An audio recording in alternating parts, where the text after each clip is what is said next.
జ్ఞానము కలగాలి, శివుడు వినా మార్గం ఉండదు లోకంలో. సంగీతం రావాలి, శివుడు వినా మార్గం లేదు. నాట్యం రావాలి, శివుడు వినా మార్గం లేదు.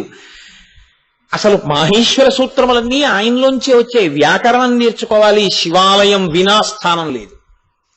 వ్యాకరణ మంటపం అని శివాలయంలో కడతారు. వ్యాకరణం నేర్చుకోవాలి అంటే గురువుగారు మడిబట్ట కట్టుకుని వచ్చి కూర్చుని వ్యాకరణ మంటపంలో కూర్చుని శిష్యుడికి చెప్తారు. వ్యాకరణ మంటపాలు శివాలయాల్లోనే ఉంటాయి. కాబట్టి ఏది నేర్చుకోవాలన్నా, ఏది భాషించాలన్నా, ఏది అనుగ్రహింపబడాలన్నా శివానుగ్రహం లేకుండా ఏదీ రాదు. వచ్చిందని అనుకున్నా అంత అశాశ్వతమైనది ఇంకోటి ఉండదు. కాబట్టి శివానుగ్రహమే శాశ్వత సుఖమునకు ప్రాతిపదిక. హవిహి యజ్ఞమయ అని పిలుస్తారు శివుణ్ణి.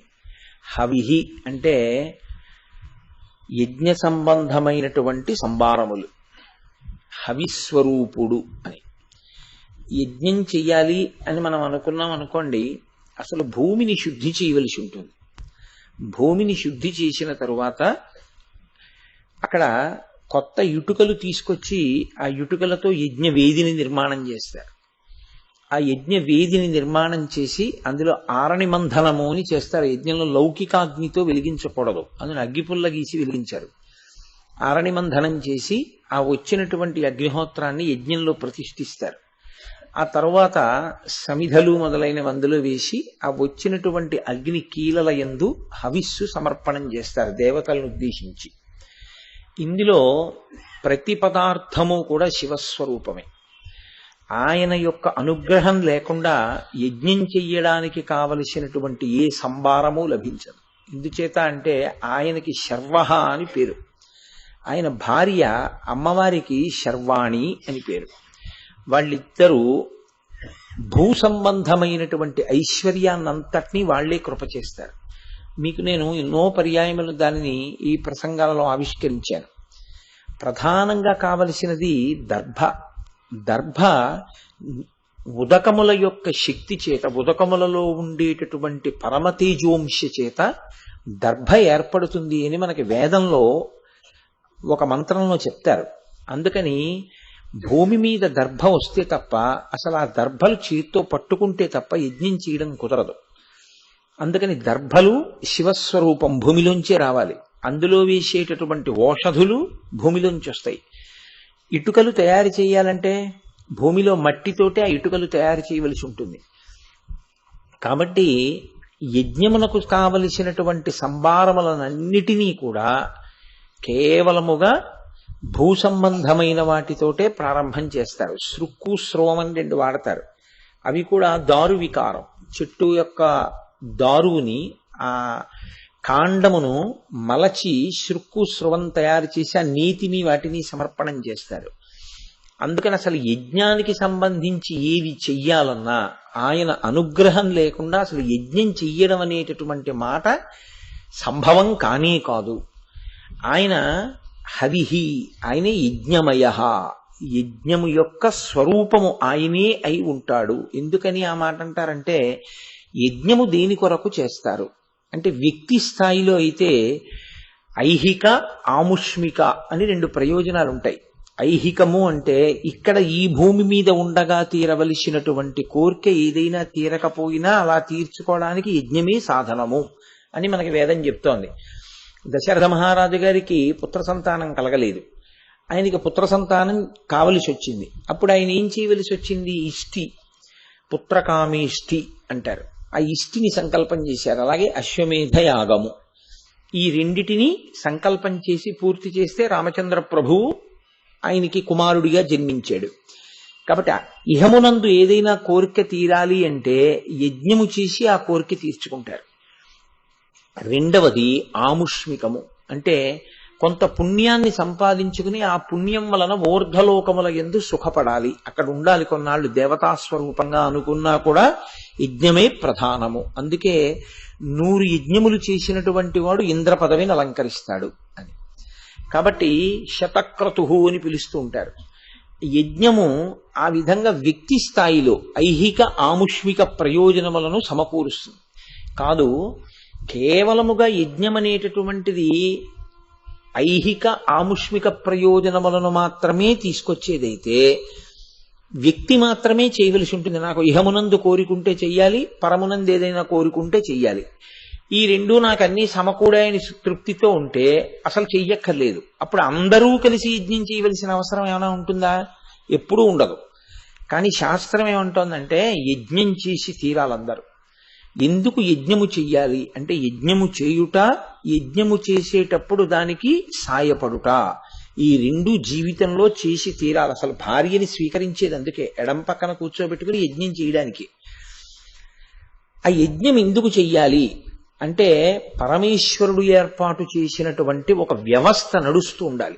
దాన్ని ధర్మచక్రము అంటారు. ఆ చక్రం తిరుగుతూ ఉండాలి ఎప్పుడు. ఆ చక్రం తిరగడంలో తేడా వచ్చిందనుకోండి, ధర్మచక్రమునకు హాని కలుగుతుంది.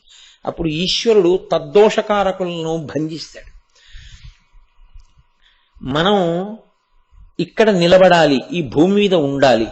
ఉండాలి అంటే మనకు ఆహారం కావాలి, గాలి కావాలి, నీరు కావాలి. నీరు కావాలి అంటే నీటికి అధిదేవత వరుణుడు, వర్షానికి అధిదేవత ఇంద్రుడు. అలాగే ఇక్కడ కూడా అధిదేవతలు ఉంటారు. కంటికి అధిదేవత సూర్యచంద్రులు. ఒక్కొక్క ఇంద్రియానికి, ఒక్కొక్క అవయానికి ఒక్కొక్క అధిదేవత ఉంటారు. కాబట్టి ఐహిక ఆముష్మికములందు ఇక్కడ మనం అందరం సుఖంగా ఉండాలి అన్న కోరిక ఉంటుంది. కాబట్టి యజ్ఞమును యాగమును మానుట అన్నది ఉండనే ఉండకూడదు. యజ్ఞయాగాదులు నిరంతరము జరుగుతూ ఉండవలసిందే. మీకు యజ్ఞము యాగము అనేటటువంటి ఈ మాటలు ఏ ఇతర విశ్వాసమునందు లేవు. ఇవి కేవలము సనాతన ధర్మమునకు మాత్రమే చెందినవి. యజ్ఞమును సంకల్పం చేసి అగ్నిహోత్రాన్ని రగల్చి సమంత్రకంగా దేవతలకి హవిస్సు సమర్పించడం అనేటటువంటి ప్రక్రియ, ఆ కృతజ్ఞతతో జీవించాలనేటటువంటి సిద్ధాంతము కలిగిన ఏకైక ధర్మము సనాతన ధర్మం ఒక్కటే. అందుకే యజ్ఞము యాగము ఈ రెండు చెయ్యడం, సమంత్రకంగా దేవతలకి హవిస్సివ్వడం ఏ ఇతర విశ్వాసమునందు ఉండదు. అది వేదప్రోక్తము, ఈశ్వర ప్రోక్తము. కాబట్టి మనం యజ్ఞయాగాది క్రతువులను ఎన్నడూ విస్మరించకూడదు. ఎప్పుడూ అవి జరుగుతూనే ఉండాలి. కాబట్టి పరమేశ్వరుడు యజ్ఞమయ, అది ఆయన చేసినటువంటి ఏర్పాటు, అది ఆయన పెట్టిన వ్యవస్థ. లేకపోతే మేమిచ్చిన వర్షానికి వీళ్ళు హాయిగా పంటలు పండించుకు తింటున్నారు, కానీ దేవతల్ని మర్చిపోయారు, ఈశ్వర వ్యవస్థని మర్చిపోయారు. ఇచ్చినవాడు ఒకడు ఉన్నాడన్న భావన మరిచిపోయి కృతజ్ఞతతో బతుకుతున్నారని ఈశ్వరుడు ఆగ్రహిస్తే ఉపద్రవ స్వరూపాన్ని పొందుతుంది. ఉపద్రవం అంటే ఏదో అయిపోదు. ఉపద్రవం అంటే ఒకటే, ఈ పంచభూతములు ప్రకోపం పొందేట్టుగా చేస్తాడు ఈశ్వరుడు. గాలి గాలి గాలిగా వీచిందనుకోండి, హాయిగా ఉంటుంది. గాలి గాలిగా వీచకుండా ప్రభంజనుడు అయ్యాడు అనుకోండి, అమిత వేగంతో వీచిందనుకోండి, ఆయన ప్రభంజనుడు అంటే విరిచేస్తాడన్ని. ఆయనకి ఏది అడ్డొచ్చిందో అవన్నీ పడిపోతాయి, అవన్నీ విరిగిపోతాయి, అవన్నీ తొలగిపోతాయి, అపార నష్టం జరిగిపోతుంది. నీరు ప్రవాహం చక్కగా వెళ్ళిందనుకోండి, మనందరం సంతోషంగా ఉంటాం. అతి ఉద్ధృతితో వచ్చిందనుకోండి, వరద అడ్డొచ్చిన వాటినన్నింటినీ పట్టుకెళ్ళిపోతుంది, ఉన్న సంపద వెళ్ళిపోతుంది. అగ్ని ఆయన శాసనానికి లోబడి ఉంటే అగ్నిహోత్రుడు మనకు అన్నం కూడా వండి పెడతాడు. మన ఇంటి వంటవాడెవరు అంటే అగ్నిహోత్రుడే, ఆయనే వండి పెడుతున్నాడు. ఆయన కర్మ. హవ్యం వహతి దేవానాం కవ్యం కవ్యాసినామపి పాకంచ కురుతే వహ్ని శంకరశైవ శాసనాత్. పరమేశ్వరుడు యొక్క శాసనాన్ని ఔదల దాల్చి అగ్నిహోత్రుడు ఇంటింటా పాచకుడై అన్నం వండి పెడుతున్నాడు. ఆయనకి ఏం కర్మ అంటే ఆయనకి మనం హవిస్సిస్తాం, కృతజ్ఞత చెప్తాం. కాబట్టి నాకు ఇప్పటికీ బాగా జ్ఞాపకం, మా చిన్నతనంలో ఈ గ్యాస్ పొయ్యిలు ఉండేవి కావు. కట్టెల పొయ్యి మీద వంట చేసి వంటంతా అయిపోయిన తర్వాత కట్టెల్ని జార్చేయడం అని వెనక్కి తీసేసేవారు. వెనక్కి తీసేసిన తర్వాత ఒక కొద్దిగా అన్నం ముద్ద తీసి అందులో నెయ్యి కలిపి దివిషద్వర్గముని ముఖంబున సంతృప్తిన్ రాంచు నిన్నీషుగాస్తవముల్ శృతులు జగదాంతర్వ్యామివని అని శ్లోకం చెప్పి, అగ్నిహోత్ర, నీవు ఈ మొదటి అన్నాన్ని తీసుకుని, నీవు బ్రాహ్మణుడవు కనుక నీవు మొట్టమొదట మా ఇంట్లో భోజనం చెయ్యి. నీవు ఆహారాన్ని తీసుకుని మా ఇంటి యజమాని, మా కుటుంబ సభ్యులు, మా ఇంటికొచ్చిన బంధువులు, మా అతిథులు కడుపు నిండా సంతోషంతో అన్నం తిని జీర్ణమై ఆనందంగా ఉండేటట్టుగా నీవు మమ్మ అనుగ్రహించు అని ఆ కట్టెల మీద కొద్దిగా అన్నం వేసి జార్చేవారు. ప్రతి ఇంట అగ్నిహోత్రుడికి కొద్దిగా అన్న సమర్పణ ఉండేది. నాకు ఇప్పటికీ బాగా జ్ఞాపకం. వేసవి కాలం ప్రవేశిస్తోంది, గ్రీష్మ ఋతువు వస్తోంది అనేటప్పటికీ ప్రతి వాళ్ళు కూడా కొద్దిగా అన్నాన్ని తడిపి ఇంటి మీదకి విసిరేవారు. దీన్ని నువ్వు ఆహారంగా స్వీకరించు, ఇళ్లని కాల్చవద్దు. దేవతల పట్ల కృతజ్ఞతతో జీవించడం అనేటటువంటిది జీవితంలో అంతర్భాగంగా ఉండేది. అందుకే దేవతలు కూడా అలాగే కృప చేస్తూ ఉండేవారు, వాళ్ళ జోలికి వెళ్ళేవారు కాదు. ఆ భక్తి ప్రతి విషయంలోనూ ఆవిష్కరిస్తూ ఉండేవారు. అది తొలగిపోయి అతిశయానికి కారకమైపోతే అగ్నిహోత్రుడు ప్రకోపించాడనుకోండి, లేనిపోని ఉపద్రవాలన్నీ వస్తాయి. అందుకని పంచభూతముల యొక్క ప్రకోపమే ఉపద్రవములు అనబడేటటువంటి వాటికి కారణమవుతూ ఉంటుంది. ఈశ్వరుని యందు కృతజ్ఞతాభావంతో ఎవరు జీవిస్తారో ఆయన సంతోషంతో హాయిగా ఉండేటట్టుగా పరమేశ్వరుడు అనుగ్రహిస్తూ ఉంటాడు. అందుకే ఒక్క మహాత్ముడు కాని ఊళ్ళో ఉంటే ఆ ఊరు రక్షింపబడుతూ ఉంటుంది. ఎందుకని అంటే ఒక్కటే కారణం, ఆయన ఉన్నాడు. ఊరికంతటికీ ఉపద్రవం వస్తే ఆయనకి రాకుండా ఉండదుగా, ఆయనకి వస్తుంది. ఆయనకి రాకుండా ఉండడం కోసం ఈశ్వరుడు ఆ ఊరికే ఉపద్రవం లేకుండా చూస్తాడు. మహాత్ములైన వారు ఒక్కరుంటే, దీనికి సంబంధించి ఉపనిషత్తుల్లో కొన్ని ఆశ్చర్యకరమైన కథలు కొన్ని ఉన్నాయి. బట్టి ఒక్క మహాత్ముడు అంటే భగవంతుడు ఏర్పాటు చేసినటువంటి వ్యవస్థని అర్థం చేసుకుని దాని యందు గౌరవముతో జీవించినవాడు తప్ప అక్కర్లేనటువంటి తన కొత్త మేధని తీసుకొచ్చి అందులో పెట్టి ఈశ్వరుని చేత ప్రోక్తమైన వ్యవస్థ తొలగిపోయేటట్టుగా, అది వైక్లభ్యమును పొందేటట్టుగా బోధ చేసేటటువంటి ప్రయత్నము చెయ్యనివాడు. వేదో నిత్యమధీయతాం తదుదితం కర్మస్వనుష్ఠీయతాం దుస్తర్కాస్తు విరమ్యతాం అంటారు శంకర భగవత్పాదులు అవతార పరిసమాప్తి చేస్తూ. దుస్తర్కాస్తు విరమ్యతాం, వేదం ఎలా చెప్పిందో అలా బతుకు, ఈశ్వరుడి పట్ల గౌరవంతో జీవించు, ఈశ్వరుడు నిన్ను మన్నన చేస్తాడు, చక్కగా కాపాడతాడు అంటారు. నేను నిన్ను మీతో మనవి చేసింది ఇదే, దీనికే ధర్మము అంటారు. ఈశ్వరుడు ఏది చెప్పాడో దాన్ని పట్టుకుని బతకడానికే ధర్మం అని పేరు. అందుకే రామాయణానికి సంబంధించినటువంటి సారమంతా కూడా ఒక చోట గొప్పగా నిక్షిప్తమైంది. చూడండి, పిల్లలు ఇప్పుడంటే అది కూడా బాగా తగ్గిపోయింది. ఎక్కడ పడితే అక్కడే దొరికితే తినడం అనేటటువంటి సంప్రదాయం వచ్చేసింది కదా. పూర్వం ఎక్కడికైనా పిల్లలు బయలుదేరి వెడుతుంటే తల్లి నిలవ ఉండేటటువంటి పదార్థాన్ని మూట కట్టి ఇచ్చేది. ఓ బట్టలో మూట కట్టి ఇచ్చేవారు. నేను అమ్మ ప్రయాణం వెడుతున్నాను అంటే ఏదో 2 మినప రొట్లు, అందులో ఇంత ఏ మాగాయో ఆవకాయో వేసి మూట కట్టి ఇచ్చేవారు. ఇవి నిలవ ఉన్న కొద్దీ ఊరుతాయి, మంచి రుచిని పొందుతాయి. అటువంటి పదార్థాన్ని కట్టిచ్చేవారు. వీళ్ళు ఎక్కడో దారి మధ్యలో ఆకలి వేసినప్పుడు వాళ్లతో తెచ్చుకున్నటువంటి పదార్థాన్ని తింటే వాళ్ళు దాని వలన శక్తిని పొంది మళ్ళీ వెళ్ళేవారు. అలాగే శ్రీరామాయణంలో రామచంద్రమూర్తి అరణ్యవాసానికి వెడుతున్నాడు. అరణ్యవాసానికి నేను వెళ్ళాలి అని సంకల్పం చేసిన తరువాత రామచంద్రమూర్తి వెళ్లి చెప్పి మొట్టమొదట నమస్కారం చేసి అనుమతిని అర్థించింది కౌసల్యామాతని. మాతృదేవో భవ, రాశీభూతమైన ధర్మం కదండి రాముడంటే. ఆవిడ దగ్గరికి వెళ్ళి నమస్కారం చేశాడు. తల్లి సహజమైన ప్రేమతో ఆవిడ చాలాసేపు వాదన చేసింది, నువ్వు వెళ్ళడానికి వీల్లేదు, నీతో నేను వచ్చేస్తానంది. తర్వాత రాముడు ధర్మం చెప్పాడు. అమ్మా, భర్తుక్కిల పరిత్యాగో నృశంస కేవలం స్త్రియా సభవత్యన కర్తవ్యం మనసాపి విగర్హితం. భర్తని విడిచిపెట్టి దూరంగా ఉంటాను ఏ కారణం చేతైనా సరే, దూరంగా నేను ఉంటాను అని అనుకున్న స్త్రీ ముఖం కూడా చూడకూడదు. అటువంటి స్త్రీ గర్హనీయ. కాబట్టి నువ్వు అలా అనకూడదు, తప్పు.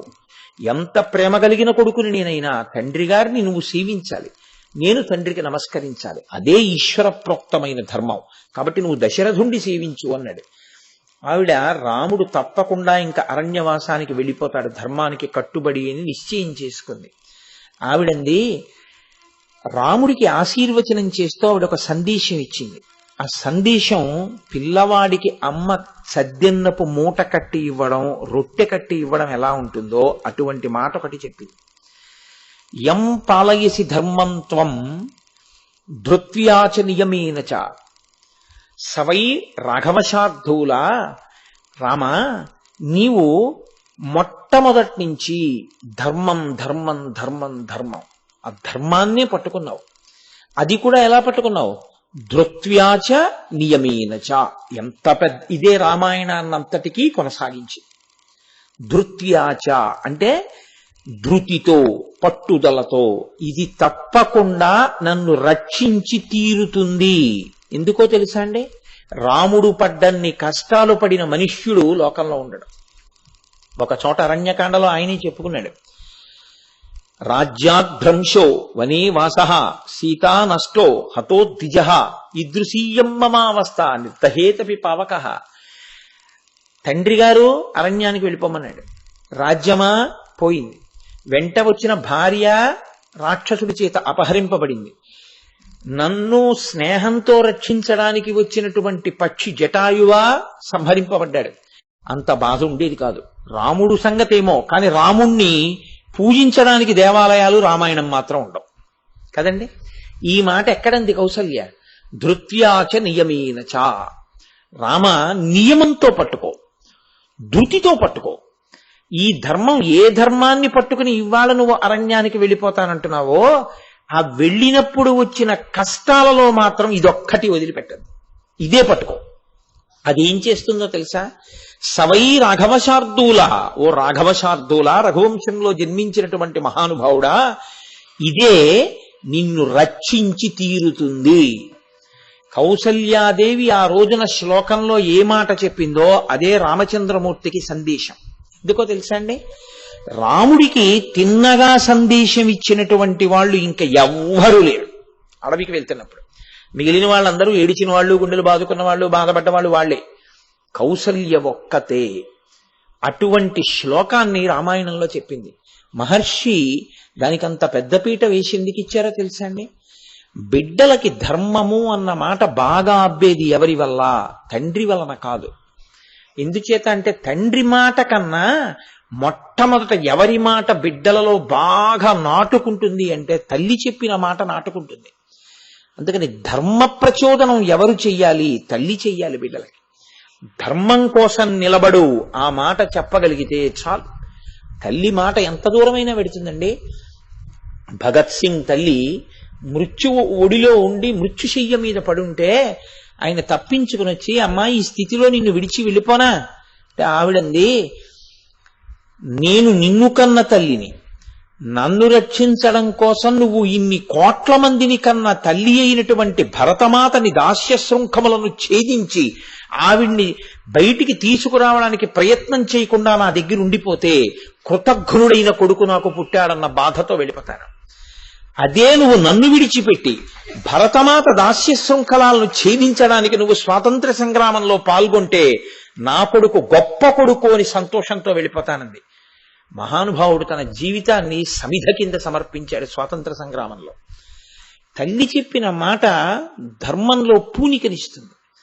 ఆ ధర్మమే సర్వకాలముల యందు రక్ష చేస్తుంది. అందుకే యజ్ఞమయ, ఆయనే యజ్ఞముల యొక్క స్వరూపుడు. ఆయన స్వతహాగా పరమసత్వగుణంతో ఉంటాడు. శివుడు మహాజ్ఞాని. ఆయనని మించిన జ్ఞానం ఎక్కడ ఉంటుందంటే రాశీభూతమైన జ్ఞానమే శివుడు. జ్ఞానము కలగాలి, శివుడు వినా మార్గం ఉండదు లోకంలో. సంగీతం రావాలి, శివుడు వినా మార్గం లేదు. నాట్యం రావాలి, శివుడు వినా మార్గం లేదు. అసలు మాహేశ్వర సూత్రములన్నీ ఆయనలోంచే వచ్చాయి. వ్యాకరణం నేర్చుకోవాలి, శివాలయం వినా స్థానం లేదు. వ్యాకరణ మంటపం అని శివాలయంలో కడతారు. వ్యాకరణం నేర్చుకోవాలి అంటే గురువుగారు మడిబట్ట కట్టుకుని వచ్చి కూర్చుని వ్యాకరణ మంటపంలో కూర్చుని శిష్యుడికి చెప్తారు. వ్యాకరణ మంటపాలు శివాలయాల్లోనే ఉంటాయి. కాబట్టి ఏది నేర్చుకోవాలన్నా, ఏది భాషించాలన్నా, ఏది అనుగ్రహింపబడాలన్నా శివానుగ్రహం లేకుండా ఏదీ రాదు. వచ్చిందని అనుకున్నా అంత అశాశ్వతమైనది ఇంకోటి ఉండదు. కాబట్టి శివానుగ్రహమే శాశ్వత సుఖమునకు ప్రాతిపదిక. కాబట్టి ఆయన ఎప్పుడు సత్వగుణంతో ఉండేటటువంటి వాడు. ఆయన ఎప్పుడూ కూడా సాత్వికమైనటువంటి స్వరూపంతోటే ఉంటాడు.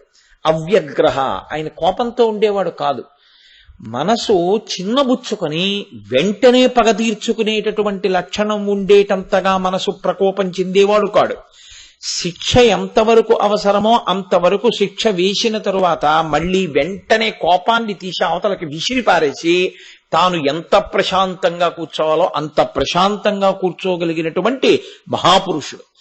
వెళ్లి నమస్కరించినంత మాత్రం చేత ఎంత ఘోరమైన నేరం చేసిన వాణ్ణి కూడా ఉదారుడై క్షమించగలిగినటువంటి సత్వగుణ సంపన్నుడు. అందుకే పరమేశ్వరుణ్ణి మించినటువంటి శుద్ధ సత్వం లోకంలో ఇంకెక్కడా ఉండదు.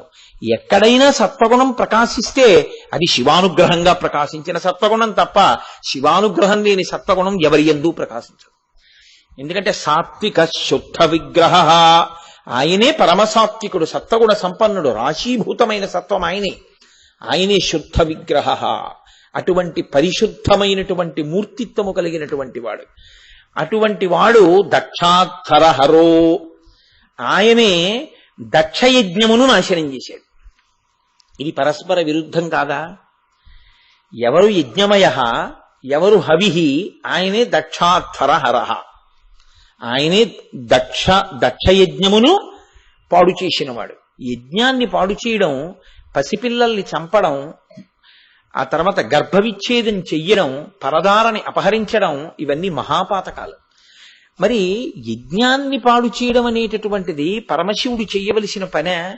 అందున ఎక్కడో కాదు, మనకి కోతవేటు దూరం దక్షవాటిక. మనం ద్రాక్షారామం అనేటటువంటి ప్రాంతం ద్రాక్షారామం కాదు, నారింజరామం కాదు, అది దక్షారామం, దక్షవాటిక. అక్కడ యజ్ఞం చేశాడు. అక్కడే యజ్ఞం లేడి రూపంలో పరిగెత్తి పారిపోయింది వీరభద్రుడి యొక్క ప్రకోపానికి. ఆ ప్రాంగణం అది. మరి పరమశివుడు ఎందుకు దక్షయజ్ఞాన్ని ధ్వంసం చేయవలసి వచ్చింది అంటే, దానికి పెద్దలు ఒక గొప్ప ధర్మ సూక్ష్మములతో కూడినటువంటి ఆఖ్యానమును ఆవిష్కరిస్తారు. ఆ ధర్మ సూక్ష్మం తెలిస్తే మీకు శివతత్వము అవగాహన అవుతుంది. మీకు ఆ ధర్మ సూక్ష్మం అవగతం కాకుండా కేవలం ఆ పైన ఉండేటటువంటి విషయాన్ని మాత్రమే మీరు అధ్యయనం చేస్తే మీకు అందులో ఉండేటటువంటి తత్వము అర్థము కానప్పుడు శివుని యొక్క పాదములను గట్టిగా పట్టుకోగలిగినటువంటి పూనిక ఏర్పడదు. దక్ష ప్రజాపతికి కుమార్తెలు కలిగారు. 27 మంది కుమార్తెల్ని చంద్రుడికి ఇచ్చిన సందర్భం కాదు. కాకుండా ఆయనకి వేరొక భార్య వలన 16 మంది కూతుళ్ళు పుట్టారు. ఆ 16 మంది కుమార్తెలలో దాక్షాయిణి ఒకతే. దాక్షాయిణి సాక్షాత్ అమ్మవారు, ఆదిశక్తి. ఆదిశక్తికి పూర్వజ అని పేరు. ఈ లోకములన్నీ ఎప్పుడు సృజింపబడ్డాయో దానికన్నా ముందు ఉన్న తల్లి ఆమె. ఎందుకో తెలుసా అండి? శక్తి శివుని యందే ఉంటుంది. శివుని యందు ఉన్న శక్తి శివుని యందు నిద్రాణమై ఉంటుంది. మళ్ళీ శివుడు కదలాలి అంటే ఆ శక్తియే కదుపుతుంది. చాలా మంది ఏమనుకుంటారంటే కదపడం అన్న మాట నిజానికి తప్పు మాట. ఇప్పుడు నేను వాడింది కూడా పొరపాటే, కానీ నేను అర్థం చేసేటట్టుగా చెప్పాలన్న ప్రయత్నంలో ఆ మాటని ముందు వాడి దిద్దుబాటుకు ముందు మాటలోకి పెడుతున్నాను. కదపడము అంటే ఏమిటి? బయట ఉన్నది ఇంకొక వస్తువుని కదిపితే కదపడం అంటారు. నేను ఇలా అన్నాను అనుకోండి, కదిపాను అంటారు. ఎవరైనా వచ్చి నన్ను ఇలా అన్నారనుకోండి, నన్ను కదిపాడు అంటారు. శంకరాచార్యులు వారు అలా అనలేదు అమ్మవారి గురించి. శివశక్త్యాయుక్తో యద్భవతి శక్త ప్రభవితుం నచే దేవం దేవో నఖలు కుశల స్పందితుమపి అన్నారు. స్పందన అన్న మాట బయటి కదలిక కాదు, నా హృదయం స్పందించిందండి అంటాడు. స్పందన అన్నది లోపలి కదలిక. ఆయన ఏ కదలికలు లేకుండా తనలో తాను రమిస్తూ పరబ్రహ్మమై కూర్చుని ఉన్నటువంటి వాడు పరమేశ్వరుడు. అది ఎలా ఉంటుందంటే అలలు లేని చెరువులా ఉంటుంది. అప్పుడు అది గాజు పళ్ళెం పెట్టేసినట్టు ఉంటుంది. ఇప్పుడు మీరు ఒక చిన్న రాయి వేశారనుకోండి, ఆ చెరువులోనే అలలు వస్తాయి. అంటే నీటిలో కదలికలు వచ్చాయి. నీటిలోనే కదలికలు వచ్చినట్టు ఏ కదలిక లేకుండా తనలో తాను రమిస్తూ ఆనందానుభవంలో ఉండిపోయి పరబ్రహ్మముగా సత్యం శివం సుందరంగా ఉండిపోయినటువంటి పరమేశ్వరుని యందు కదుపుతుంది ఆవిడ స్పందన. ఆ స్పందన కలిగితే ఆయన ఏమనుకుంటాడంటే కోరిక కలుగుతుంది. అప్పుడు శివుడు కామేశ్వరుడు. కామము అంటే కోరిక పొందాడు. ఇప్పుడు ఆ కోరిక చేత ఆయన కామేశ్వరుడు అవుతాడు. అది మొట్టమొదట లోకంలో ఉన్న స్వరూపం, అదే మొదట ఉంటుంది. అప్పుడు ఆయన హిరణ్యరేత. ఆయన ఏం చేస్తాడంటే తనలో నుండి జలములను ఆవిర్భవింపచేస్తాడు. ఆ జలముల చేత హిరణ్య గర్భుడు అంటారు, ఒక బ్రహ్మాండం ఒకటి బంగారు రంగులో ఆవిర్భవిస్తుంది. అప్పుడు ఆయన నరనారాయణులను సృజిస్తాడు. ఆ నరనారాయణులు లోక రక్షకత్వాన్ని స్వీకరిస్తారు. చతుర్ముఖ బ్రహ్మగారు హిరణ్య గర్భుడై ఆయన లోక సృజన లోక రచన చేస్తాడు. కాబట్టి అసలు తానొక్కడే ఉన్నవాడు అనేకముగా మారాలనేటటువంటి కోరిక ఆయన పొందితే కామేశ్వరుడు అవుతాడు. ఈ కోరిక పొందేటట్టుగా తనలో తాను రమిస్తున్న వాణ్ణి బహిర్ముఖుణ్ణి చేసేది ఆయనలోనే కదలిన కదలిక. కాబట్టి ఆవిడ ఆదిశక్తి, అది ఆయన యందే ఉంటుంది. ఆయనని ఆశ్రయించి ఉండకపోతే మీకు అసలు ఫలితము అన్నది కలగదు, విడదు. శక్తి విడితే మీరు తట్టుకోలేరు ఎప్పుడు. ఎందుకో తెలుసా అండి, ఇప్పుడు ఈ మైక్కి నేను చెప్పిన విషయాన్ని గట్టిగా వినిపించగలిగిన శక్తి కలిసే ఉంటాయి. అందులోంచి ఆ శక్తి విడివడదు. ఈ శక్తి విడిపోయిందనుకోండి, విద్యుత్తు దీని నుంచి విడిపోయిందనుకోండి, అప్పుడు ఇది పనిచేయదు. విద్యుత్తు దీని ఎందుంటే, ఈ ఉపాధిని విద్యుత్ ఆశ్రయిస్తే ఫలితం ఉంటుంది. కారు హార్స్ పవర్తో పరిగెడితే కారుకు ఉపయోగం ఉంటుంది. ఫ్యాను నడిస్తే గాలి వస్తుంది. ఉపాధి శక్తి కలిసి ఉంటేనే ప్రయోజనం ఉంటుంది తప్ప అసలు రెండు విడివడడం అనేటటువంటిది లోకంలో ఉండదు. కాబట్టి స్పందితుమపి. కాబట్టి ఆవిడ ఎప్పుడుంది, ఎక్కడుంది? శివుడు మొట్టమొదట ఉన్నాడు అని అనడమే తప్ప ఎప్పటి నుంచి ఉన్నాడు అన్నది మనం ఎలా చెప్పలేమో, ఆదిశక్తి కూడా అలాగే ఉండిపోయింది. ఆయనతోనే ఉంది ఆ శక్తి. ఉన్న శక్తి పరమశివుడు ఎంతటి సులభుడో, పరమశివుడు ఎంతటి కారుణ్యమూర్తో, అమ్మవారు కూడా అంతటి సౌలభ్యము అంతటి కారుణ్యము ఉన్న తల్లి. కాబట్టి ఆవిడకున్న గొప్ప గుణం ఏమిటంటే ఆవిడ జగజ్జనని, అఖిలాండకోటి బ్రహ్మాండ నాయకి. అటువంటి తల్లిని లోక విరుద్ధమైన కోరిక కోరుతాడు ఒకడు. ఆయన ఏమంటాడంటే ఇది కీర్తికి పరాకాష్ఠ అంటారు. అంటే అందరూ అమ్మా అని పిలిస్తే నేను ఒక్కడిని అమ్మాయి అని పిలవాలనుకుంటాను. అంటే ఆమె నాకు కూతురు కావాలి. ఇప్పుడు లౌకికమైన ఆచారము చేత ఆమె నాకు నమస్కారం చెయ్యాలి, నేను ఆమెకి నమస్కారం చేయడం కాదు. దీనివల్ల వచ్చేటటువంటి ఇంకొక పెద్ద ప్రయోజనం ఏమిటో తెలుసా అండి? అమ్మవారు మీ కడుపున పుడితే పరబ్రహ్మము మీకు అల్లుడైపోతాడు. పరబ్రహ్మము అల్లుడు ఎందుకు అవుతాడో తెలుసా? తండ్రిగా అనుగ్రహిస్తుందేమో కానీ భర్తృస్థానంలో ఆవిడ మహాపతివ్రత. అందుకని ఎప్పుడూ ఆయనే ఉంటాడు. అందుకని ఈమె ఎన్ని మాటలు కన్యగా వస్తుందో అన్ని మాటలు ఆయన పరాత్పరుడు అవతార స్వీకారం చేసి కళ్యాణానికి ఆయన వస్తాడు. అది మీరు ఏ రూపాన్ని చూడండి. ఆయన రాముడిగా వస్తే ఆవిడ సీతమ్మగా వస్తుంది, ఆయన కృష్ణుడిగా వస్తే ఆవిడ రుక్మిణిగా వస్తుంది, ఆయన పార్వతిగా వస్తే ఆయన మళ్ళీ శివుడిగా వస్తాడు. ఆవిడ ఎన్ని అవతారాలు స్వీకరిస్తుందో అన్ని మాటలు ఈశ్వరుడు భర్తగా వస్తూ ఉంటాడు. కాబట్టి ఇప్పుడు పరబ్రహ్మమునకు అల్లుడవుతాడు. పరబ్రహ్మము యొక్క కాళ్ళు కడిగి కన్యాదానం చేసేటటువంటి అదృష్టం వచ్చింది కాబట్టి మోక్ష సిద్ధిని పొందుతాడు. పరమేశ్వరుణ్ణి పట్టుకోవడం కష్టమేమో, అమ్మవారిని కూతుర్ని చేసుకుంటే అయ్యవారు అల్లుడైపోయినట్టే. కాబట్టి దక్ష ప్రజాపతికి ఈ కోరిక పుట్టింది, అమ్మవారిని నా కూతుర్ని చేసుకోవాలి. అక్కడ వరకు దోషం పట్టడానికి ఏం లేదు, అది పరమభక్తి.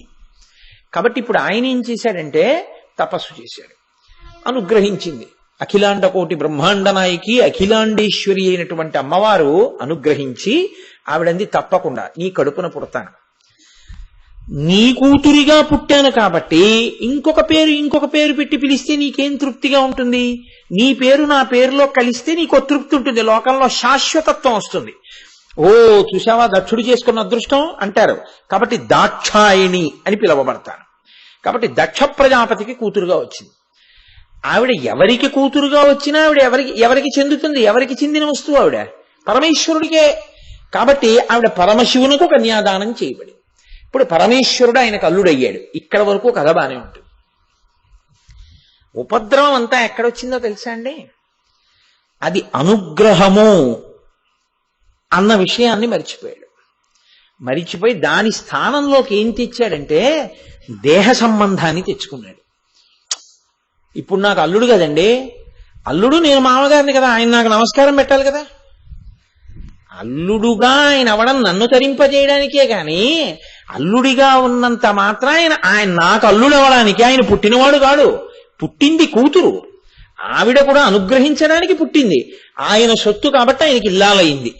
ఆయన నాకు అల్లుడు లౌకికంలో నన్ను తరింప చేయడానికి, అంతేకాని ఆయన నాకు అల్లుడని నా కాళ్ళు పట్టాలని నాకు నమస్కారం చెయ్యాలని అలా కోరుకోకూడదు కదా అన్న ఇంగిత జ్ఞానం పోతుంది. ఎందుకు పోతుందో తెలుసా అండి?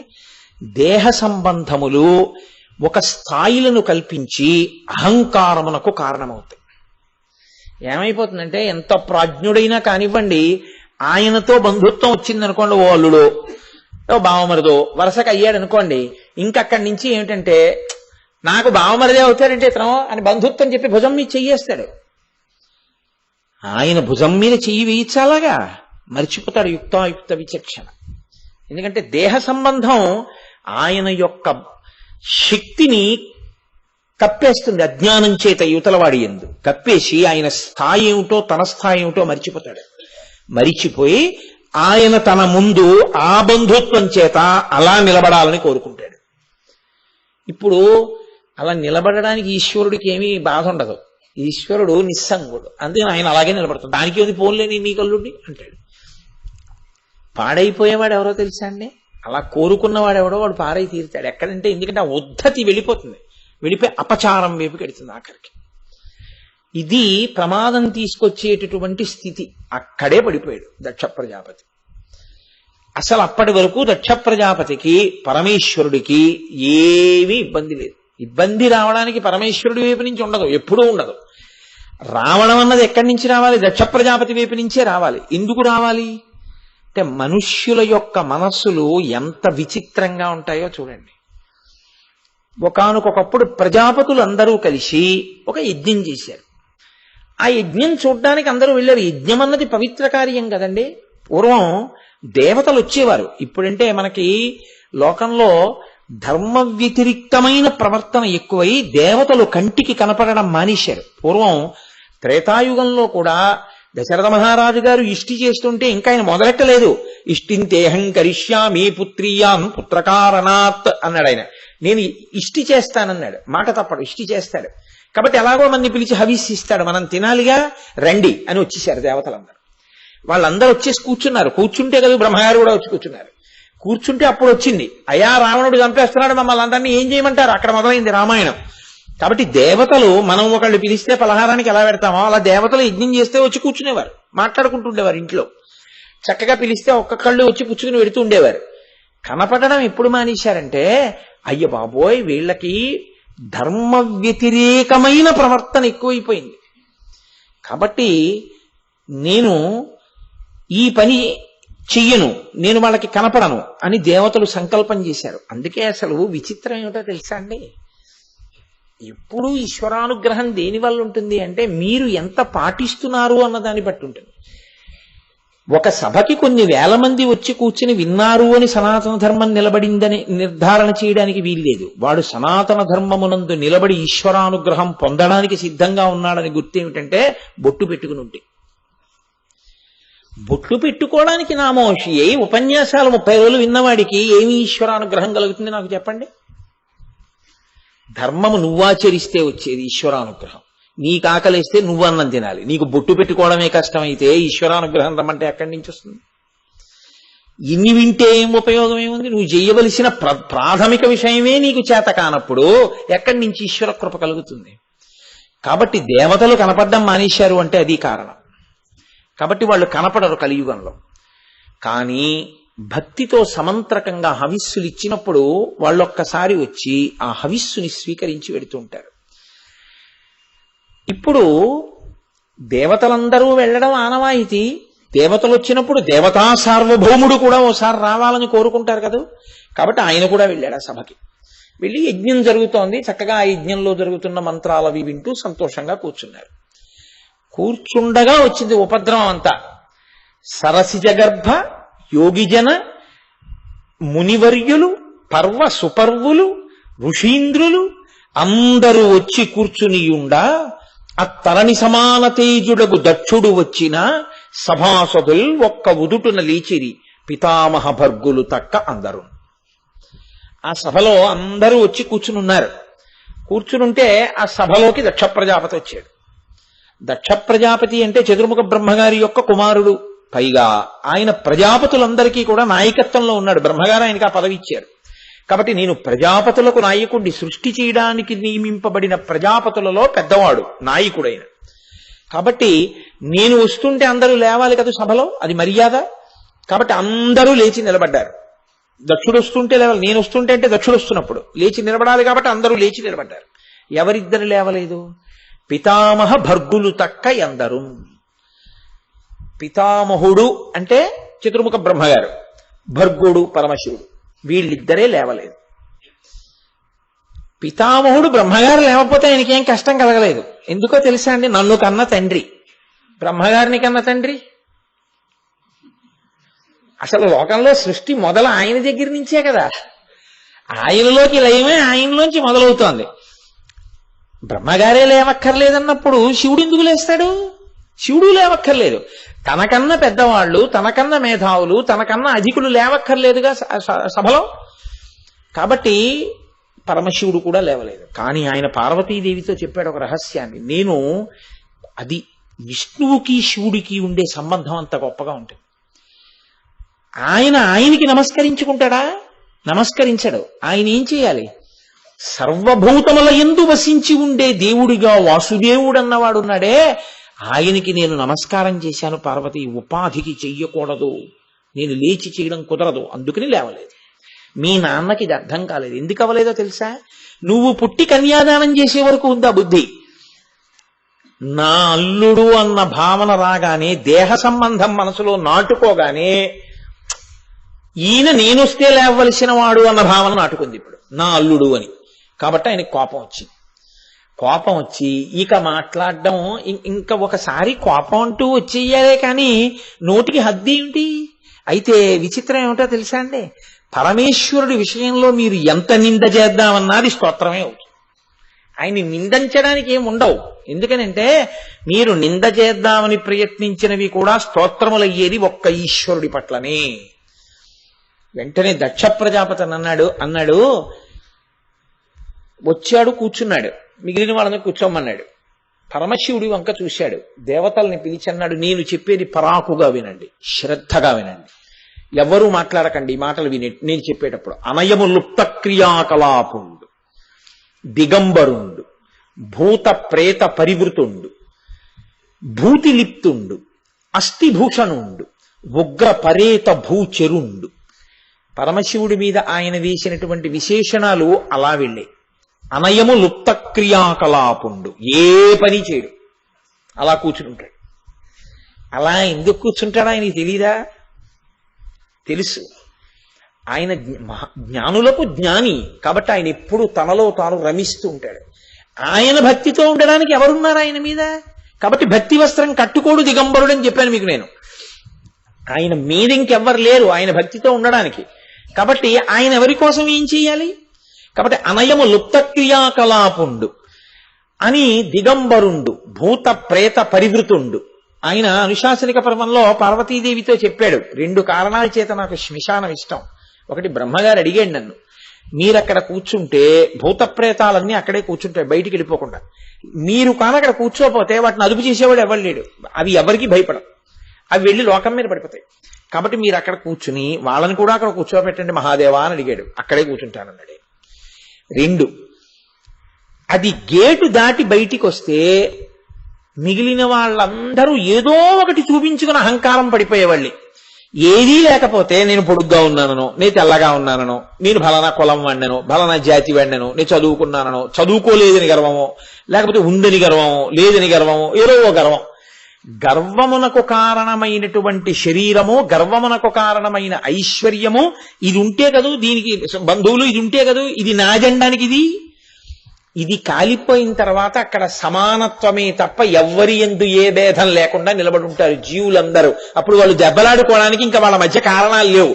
ఇన్నాళ్ళు దెబ్బలాడుకున్న వాళ్ళు దెబ్బలాడుకోవడానికి కారణం లేక భుజాల మీద చేతులు వేసుకుని నిలబడితే ఎంత చిత్రంగా ఉంటుందో అక్కడ చూడడానికి పార్వతి.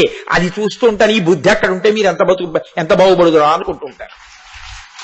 అందుకు అక్కడ ఉంటాడు ఆయన. చెప్పాడు పార్వతీదేవితోటి, ఉగ్ర పరేత భూచరుండు, దిగంబరుండు, స్రస్తకేశుండు, ఎప్పుడు ఆ జుత్తు చిమ్ముకుని ఉంటాడు ఆయన. ఆయన వ్యోమకేశుడు, ఆయన శిరస్సు ఆకాశం అంతా వ్యాప్తి చెంది ఉంటుంది. అది స్తోత్రం. ఎందుకనంటే మీరు తిరదామన్న స్తోత్రమే అవుతుంది ఈశ్వరుడి విషయంలో అనడానికి నేను చెప్తున్నాను. మాస శివరాత్రి పూట ఆ పద్యం అంతా ఎందుకని పరిహరించాను. ఇటువంటి వాడికి నేను కూతురుని ఎలా ఇచ్చాను? బుద్ధిహీనుడు. నేను వస్తుంటే ఎలా కూర్చున్నాడో చూడండి. మామగారు వస్తున్నాడు, సభలో లేవాలని తెలియదు ఇతనికి. అంటే ఆయన పరమాత్మ తత్వాన్ని విడిచిపెట్టాడు. ఆయనకి తన దేహంతో ఉన్న బంధుత్వాన్ని పట్టుకున్నాడు. అప్పుడు ఆయన ఏం ఆలోచించాలి? నేను మామగారినైతే, ఆయనకి కూతుర్ని కన్నవాడినైతే, నేను ఆయన కన్నా పెద్దవాడనై ఉండాలి కదా. అల్లుడి కన్నా పెద్దవాడు అవ్వాలి కదా మామగారు. అల్లుడి కన్నా పెద్దవాడు అవ్వాలి అంటే జ్ఞానము చేతనా, ఐశ్వర్యము చేతనా, ధనము చేతనా, లేకపోతే వయసు చేతనా? అన్నిటికన్నా ముందు వయసు చేత పెద్దవాడు అయి ఉండాలిగా. దక్షుడు శివుడి తర్వాత పుట్టినవాడు అయి ఉండాలి. దక్షుడు శివుడి కన్నా ముందు పుట్టాలి, శివుడు దక్షుడి కన్నా తర్వాత పుట్టాలి. ఆ పాటి జ్ఞానం లేదు దక్షుడికి. నేను ముందు పుట్టానా, శివుడు ముందు పుట్టాడా? అసలు శివుడు ముందు పుట్టాడా అన్న మాట లేదుగా. అభవహ, ఆయన అసలు పుట్టినవాడు కాడు, గిట్టేవాడు కాడు. కాబట్టి ఆయన నాకు అల్లుడేమిటి, నేను మామగారేమిటి, ఇవన్నీ ఎందుకు మరుపుకొచ్చాయో తెలుసా అండి? దేహబంధుత్వం. అల్లుడన్న మాటలోంచి ఇంత అజ్ఞానం పుట్టుకొచ్చింది. ఏ అనుబంధం వల్ల ధరించాలనుకున్నాడో ఆ అనుబంధం అహంకరించడానికి పనికొచ్చింది. ఇప్పుడు అహంకరించడానికి పనికొచ్చి పరమేశ్వరుణ్ణి నింద చేశాడు. ఆయన పట్టించుకుంటాడా? ఆయన నిశ్శబ్దంగా అలా నవ్వుతూ కూర్చున్నాడు. ఆయన కనీసం ఇంటికి వెళ్ళి చెప్పలేదండి పార్వతీదేవితో. సరే, అభిమాన సంఘాల వాళ్ళని ఉంటారు, వాళ్ళకి అసలు కన్నా వడ్డీ ఎక్కువ అని వాళ్ళ అల్లరి చాలా ఎక్కువగా ఉండదు. అంత అల్లరి చేశారు నందీశ్వరుడును భృగువు. అక్కడ అయిపోయింది. పరమశివుడు ఇంటికి వెళ్ళిపోయాడు. ఆయన కార్యాల్లో ఆయన నిమగ్నం అయి ఉన్నాడు. ఆయన ఎప్పుడైనా ఏదైనా అదోలా ఉండి అత్తవారింటి వైపు ఏదైనా మాట వస్తే వాళ్ళ ఊసెత్తకం అంటే కదా పార్వతీదేవికి అనుమానం రావాలి. అలా అనడానికి ఆయన మనసులో వ్యగ్రతని పొందేవాడు కాడు. ఆయన నిశ్చల చిత్తుడు, అవ్యగ్రహ. ఆయన ఎప్పుడు ప్రశాంత చిత్తుడై ఉంటాడు, సాత్విక, శుద్ధ విగ్రహ. కాబట్టి ఆయన హాయిగా ఉన్నాడు. అక్కడతో కథ అయిపోతే బాగుండేది. శివుడు ఎలా ఉన్నాడో అలా దక్ష ప్రజాపతి కనీసం తర్వాత కోపాన్ని విడిచిపెట్టగలిగి ఉంటే ఏమో మళ్ళీ తరించేవాడేమో. అలా వదిలిపెట్టలేదు. కోపానికి ఉన్న గుణం ఏమిటో తెలుసా అండి? నేను మీ మీద కోపడుతున్నాను అనుకోండి, మీరేమీ పట్టించుకోవట్లేదు అనుకోండి, నా కోపం మరింత ఎక్కువైపోతుంది. ఏంటి ఇంత తిడుతున్నా పట్టించుకోవడం ఏంటి అని కోపం ఎక్కువ అవుతుంది. మీరు చాలా బాధపడి అన్నారనుకోండి, నా కోపం చల్లారిపోతుంది కదా. అలా పట్టించుకోకపోయినా కోపం వదిలేశాడు అనుకోండి, పట్టించుకోని వాడి మీద కోపం ప్రయోగించే ఉపయోగం ఏందిరా, అనవసరం తప్ప అని వదిలేశాడు అనుకోండి, వదిలేసిన వాడు ప్రాజ్ఞుడు కదా. ఆయన చాలా గొప్పవాడు అనమాట అప్పుడు అలా వదిలిపెట్టినవాడు. కానీ లోకంలో అలా ఉండదు. నేను తిట్టాను, బ్రహ్మసభలో శివుడు ఒక్క మాట మాట్లాడలేదు. ఇది బాధ దక్షుడికి. కాబట్టి ఇప్పుడు శివుణ్ణి రెచ్చగొట్టాలనుకున్నాడు. శివుడికి అవమానం చెయ్యాలి, పనికి మాలినవాడు అని లోకానికి నిరూపించాలి. కాబట్టి ఇప్పుడు నేనేం చేస్తానో తెలుసా? నిరీశ్వర యాగం చేస్తానన్నాడు. అసలు శివుడికి నేను హవిస్సు ఇవ్వకుండా యాగం మొదలు పెడతాను. అది మొదలుపెట్టాడు దక్షవాటికలో. మొదలుపెట్టి వాజపేయమును పూర్తి చేసేశాడు నిరీశ్వరంగా. దక్ష ప్రజాపతి యొక్క శక్తికి భయపడి, సాక్షాత్ బ్రహ్మగారి కొడుకు, పైగా ప్రజాపతులకు అధిపతి, దేవతలందరూ వచ్చారు. ఇప్పుడు ఆయన వాజపేయం చేశాడు అన్న విషయం పరమశివుడికి తెలుసు. ఆయన ఏమీ మాట్లాడలేదు. చిత్రం ఏమిటో తెలుసా అండి? విష్ణువు రాలేదు ఆ యాగానికి. ఎందుకు రాలేదు? ఎప్పుడూ శివకేశవులు ఒకటే. ఆయనకి తెలుసు ఆ యాగం ఏమవుతుందో. హవిస్వరూపమైనటువంటి శివుణ్ణే వదిలిన యాగం ఎలా పూర్తవుతుంది? అందుకని విష్ణువు రాలేదు. ఆయన ఊరుకున్నారు. విష్ణువు రాలేదంటే శివుడు రాలేదు. తత్వరీత్యా అది ఒకటే పదార్థం, అదే చెప్తారు కూడా విష్ణువు తాఖర్ణ. కాబట్టి మిగిలిన దేవతలందరూ వెళ్ళారు. ఇది ఎలా ఉంటుందంటే ఏమైనా అనుకుంటారు బాగుండదు కదండి అని పిలవడం, లేకపోతే భయపడుతూ ఉండడం, వెడుతూ ఉండడం, ఇది ఎలా ఉంటుందో మనకి దక్షయజ్ఞం చూపిస్తుంది. అలాగే వెళ్ళారు వాళ్ళందరూ. ఎందుకంటే శివుడు ఎలాగో పట్టించుకోలేదుగా. ఒకవేళ పట్టించుకున్నాడు మనకేం గొడవ, ఏమంటే ఈయన రమ్మన్నాడంటే ఏదో వచ్చాం మాకేం తెలిసిలే అల్లరి చేసే వాళ్ళు కొట్టుకుంటారు, చూసి వచ్చేయచ్చు.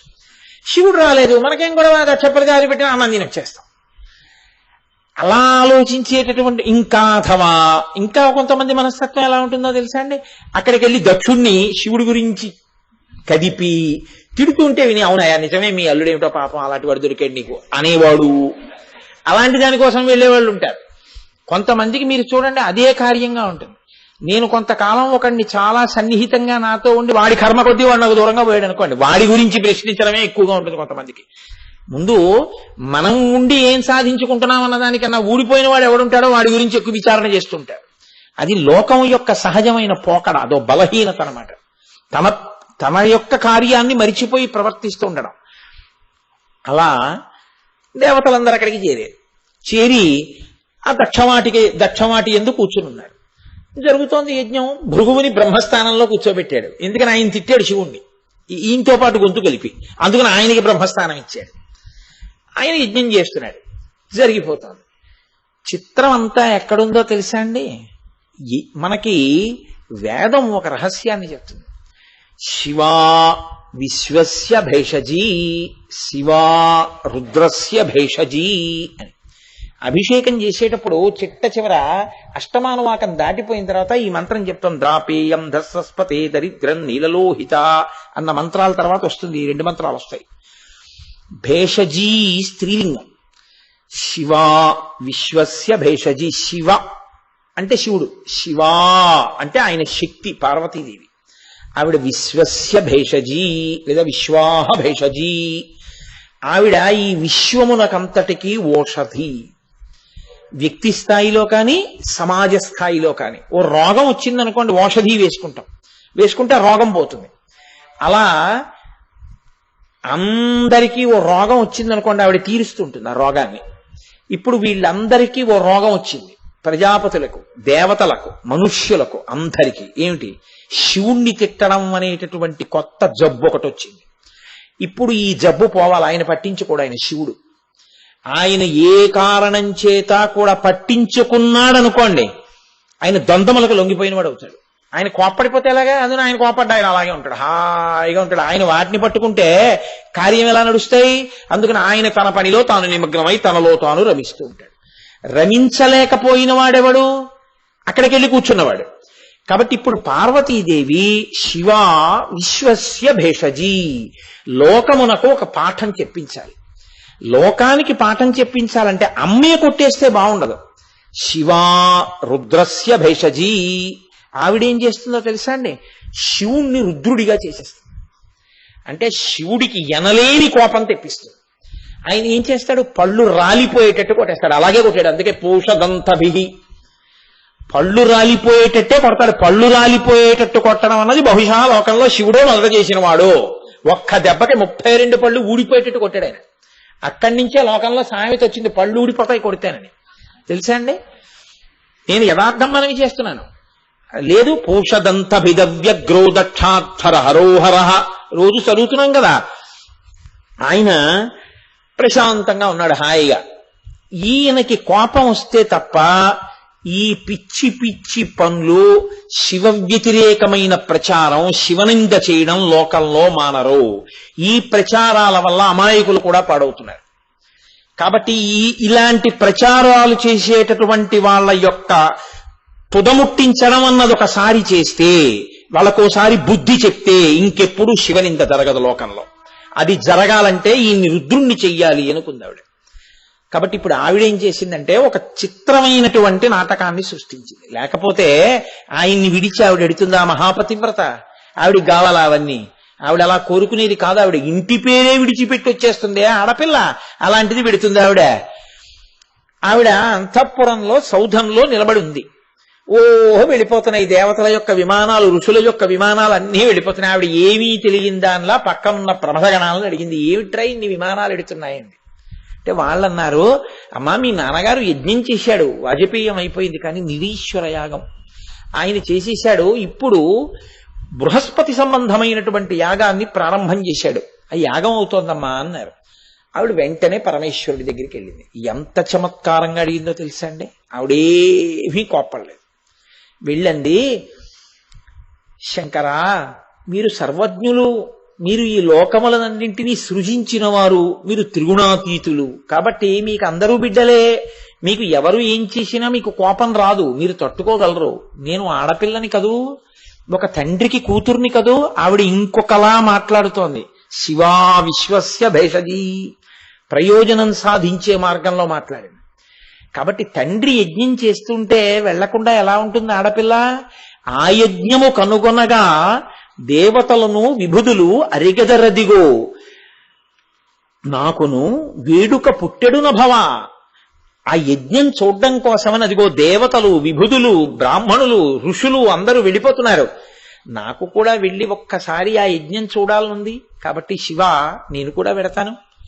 మీరు మన్ని పిలవలేదుగా, వాళ్ళందరికీ ఆహ్వాన పత్రాలు పంపించాడు మీ తండ్రి, అందుకని వెడుతున్నారు. మనకు ఆహ్వాన పత్రం రాలేదే, పోనీ పోస్టల్ మిస్ అందాం అనుకుంటే వాళ్ళందరికీ దూతలతో కబుర్లు చేశాడు.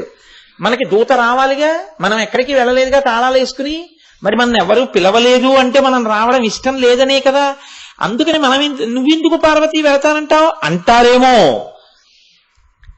ఎప్పుడూ కూడా లోకంలో ధర్మం అన్నది ఒకటి ఉంది కదా. ఆయన వృషభవాహనుడు కదండి, ఆయన ధర్మాన్ని అధిరోహించి ఉంటాడు. ధర్మం అంటే ఆయనకి ప్రీతి.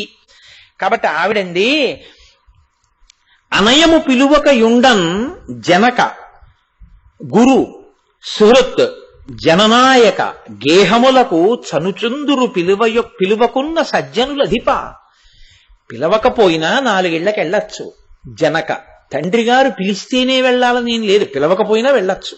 పేరంటానికి తండ్రి గారు ఏదైనా యజ్ఞయాగాది క్రతువులు చేస్తుంటే వెళ్ళొచ్చు. జనక గురువు గారి ఇంట్లో ఏదైనా పెద్ద శుభకార్యం జరిగితే గురువు గారు పిలవక్కర్లేదు, శిష్యులు బిడ్డలు లాంటి వాళ్ళు వెళ్ళొచ్చు. జనక గురు సుహృత్ అంటే మంచి స్నేహితుడు. మంచి స్నేహితుడు చూడకుండా ఉండలేడు. కాబట్టి సుహృత్ ఆయన ఇంటికి వెళ్ళొచ్చు, సుహృత్ ఇంటికి ఈయన వెడుతుంటాడు. కాబట్టి సుహృత్ జననాయక అంటే రాజ్యాన్ని పరిపాలించేటటువంటి ప్రభువు ఏదైనా కార్యం చేస్తుంటే ప్రజలు వెళ్ళొచ్చు. కాబట్టి ఈ 4 ఇళ్లకి వెళ్ళొచ్చు, ధర్మం ఉంది. కాబట్టి నన్ను పిలవలేదు అని మీరు అనకూడదు, నేను వెళ్ళొచ్చు. నిజంగా ఆవిడంత వెంపర్లాడి వెళ్తుందండి కాదు. ఆవిడ వాళ్ళకి ఒక నీతి చెప్పడానికి, ఒక మార్గాన్ని చూపించడానికి, ఇలాంటి పనులు చేయకూడదని చెప్పడానికి ఆవిడ ఎడుతోంది. శివుణ్ణి రుద్రుణ్ణి చేయడానికి ఎడుతోంది ఆవిడ. కాబట్టి జననాయక గేహములకు చనుచుందురు పిలువకున్న సజ్జనులధిప. పైగా ఆ యజ్ఞాన్ని చూడడం కోసమని నా అనుజులు ప్రేమతోడ భర్తలతోడన్ ఒత్తురు. నేను పోయినా వారి నచట చూచుట కుదురు. మీరు నన్ను అనుమతిస్తే నా అనుజలు అంటే నా చెల్లెళ్ళు అందరూ కూడా అక్కడికి వస్తారు, నా అక్కయ్యలు వస్తారు. నేనప్పుడు వాళ్ళ ప్రియ భర్తలతో కలిసి వస్తారు. నేను వెడితే చెల్లెళ్ళని బావగాళ్ళని అందరినీ ఓసారి బంధువుల్ని చూసొచ్చేయడం కుదురుతుంది. మళ్ళీ వాళ్ళందరిళ్ళకి వెడదామంటే ఓ ఇబ్బంది ఒకటి ఉంటుంది. మీరు ఎప్పుడు ఏదో హడావిడిలో ఉంటుంటారు. కాబట్టి మీకు అన్నం వండి పెడుతూ ఉండాలి. మీకేం బాధ లేదు నేను లేకపోయినా, మీరు పక్కింటికి వెళ్ళిపోయి భవతి భిక్షాం దేహి అంటారు. కానీ అన్నన్నా అదేంటి అన్నపూర్ణమ్మ ఇంట్లో ఇలా అన్నార్తులా అంటారు కదూ. అందుకు నేను ఎక్కడికి వెళ్ళను మిమ్మల్ని విడిచిపెట్టి.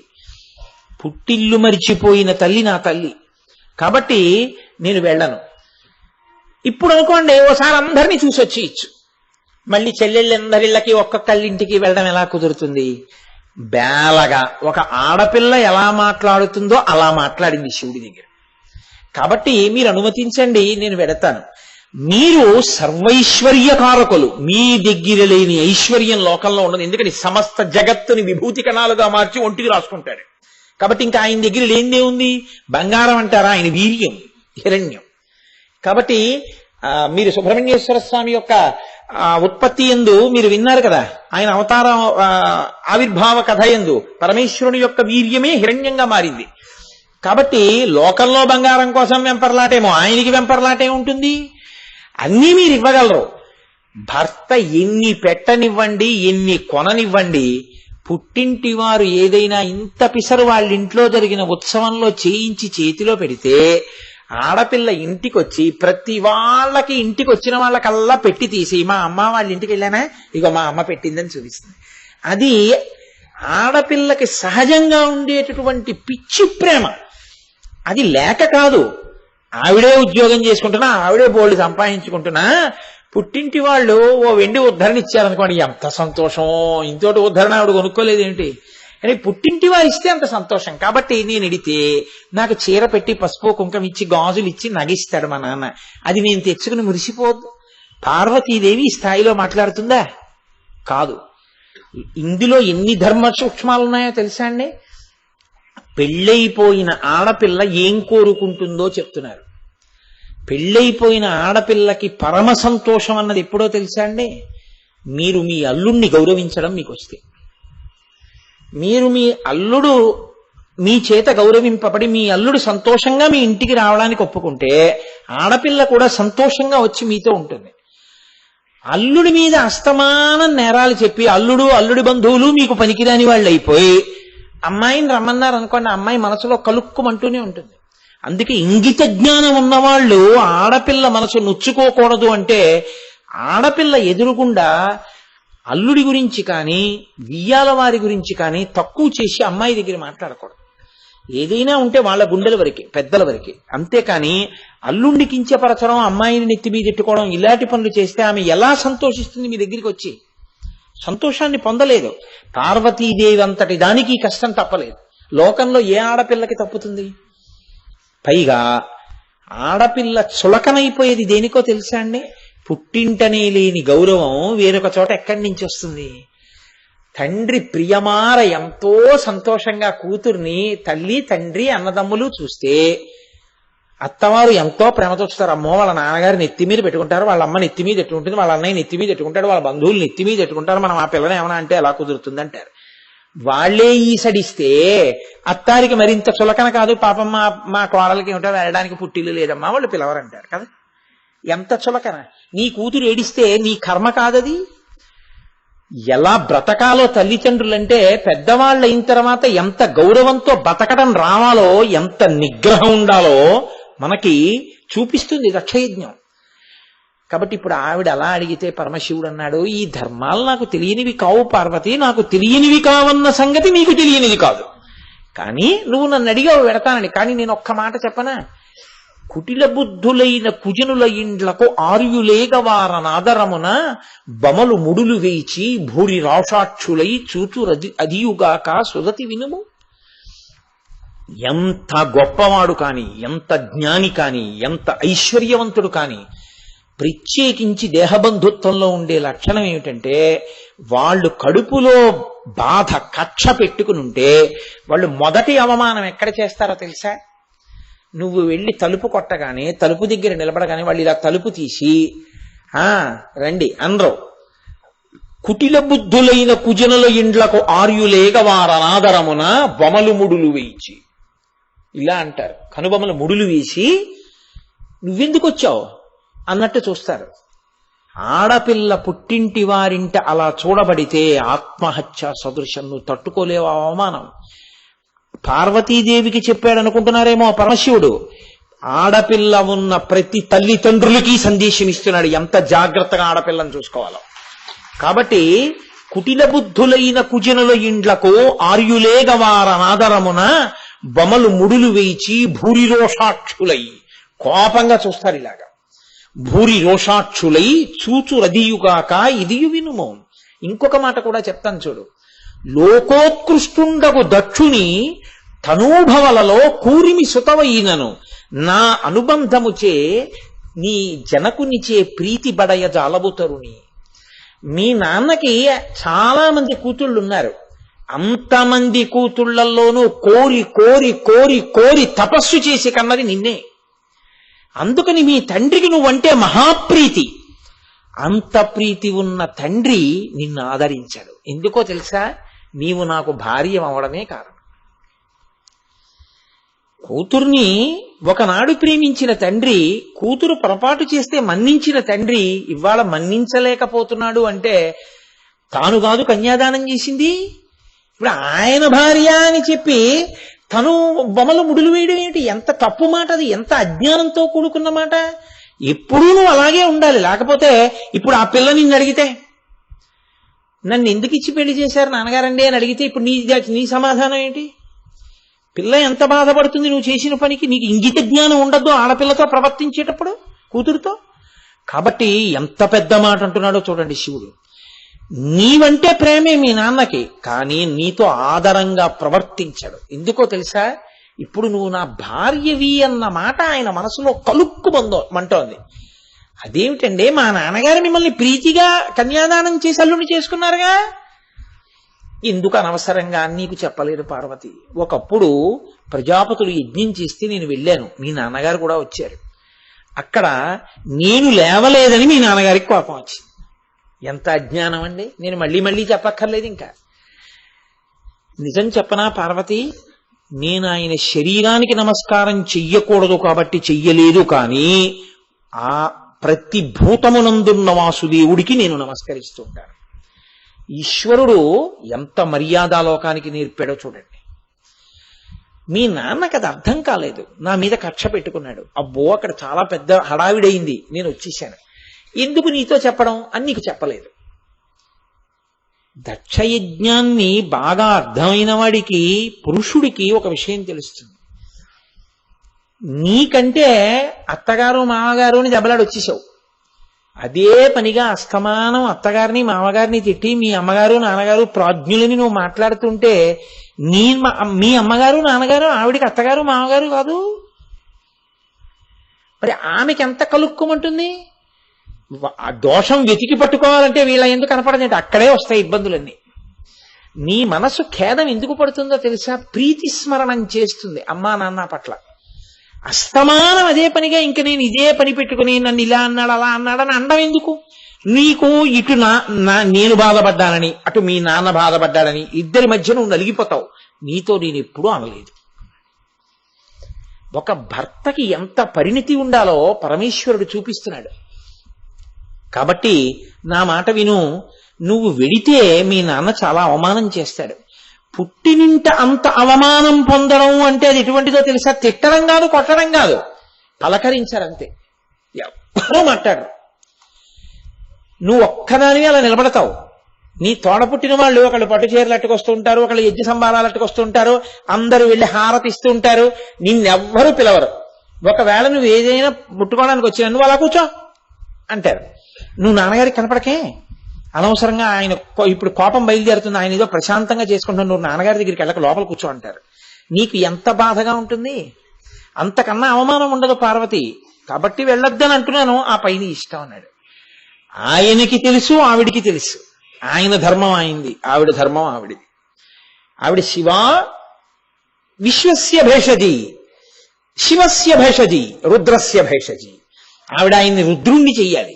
చేస్తే తప్ప వాళ్ళ పళ్ళు రాలిపోతే తప్ప వాళ్ళకి బుద్ధి రాదు. శివనింద మానరు. కాబట్టి ఆవిడ వెళ్ళింది. ఎలా వెళ్ళిందో తెలుసా అండి? వెళ్ళడం కూడా శివుడికి ఇది చెప్పి వెళ్ళిపోయింది. వచ్చేదైతే ఆయనకి నమస్కారం చేయడమో, నేను వెళ్ళొస్తానండి అన్నమో అనాలి కదా. అందుకే లోకంలో ఒక విచిత్రమైన విషయం ఉంది. అత్తవారింటికి ఆడపిల్ల ఎడుతుంటే వెళ్ళిరా అని అనకూడదు, వెళ్ళమ్మా అనాలి. ఇతరుల విషయంలో వెళ్ళిరండి అనాలి. ఎందుకంటే ఆడపిల్లని వెళ్ళిరా అన్న మాట నువ్వు అనకూడదు, వెళ్ళు. అదే శాశ్వత స్థానం. అంటే అసలు రావడం ఇష్టం లేనంతగా మమేకమై అక్కడ ఉండిపోవాలి ఆడపిల్ల. అదే నువ్వు కోరుకోవాలి. నీకెందుకు అక్కడ ఏమున్నాయో, వాళ్ళు అలా ఉండిపోతే నీకు చాలు. అది లోకధర్మం, సనాతన ధర్మం అలాగే మాట్లాడుతుంది. కాబట్టి మహానుభావుడు అన్నాడు, నీ ఇష్టం. ఆవిడ నేను వెడుతున్నానని లేదు, నేను వస్తానని లేదు, సటుక్కుని తిరిగి ఆవిడ వెళ్ళిపోతాను. ఆయన అన్నాడు, అలా ఒక్కతే విడితే నాకు అవమానం. ఎందుకని? ఆయనకి ఇష్టం లేదా ఆవిడ పంపించాడు, అంతటి మహాతల్లి నడిచొస్తోంది అంటారు కదా.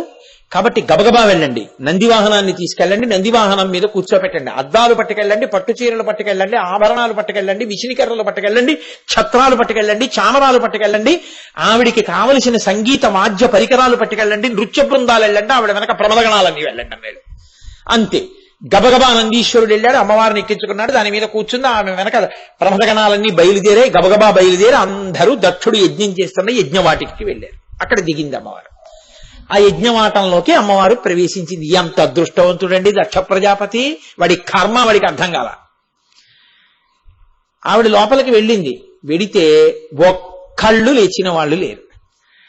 పోతనగారు అన్నారు, ఎంత చమత్కారమైన మాట అంటే, యజ్ఞమునకు వచ్చిన ఆ తల్లిని జననియు సోదరులు తక్క యజ్ఞమునందు ఉన్న ఏ ఒక్కరు అనయము పలుకరింపరైరి మహాత్మ. ఒక్క తల్లి తోడబుట్టిన వాళ్లే పలకరించారు. ఎందుకో తెలుసా అండి? అనుబంధం తల్లి చంపేసుకోలేదు కదా. అమ్మా వచ్చావా, రా.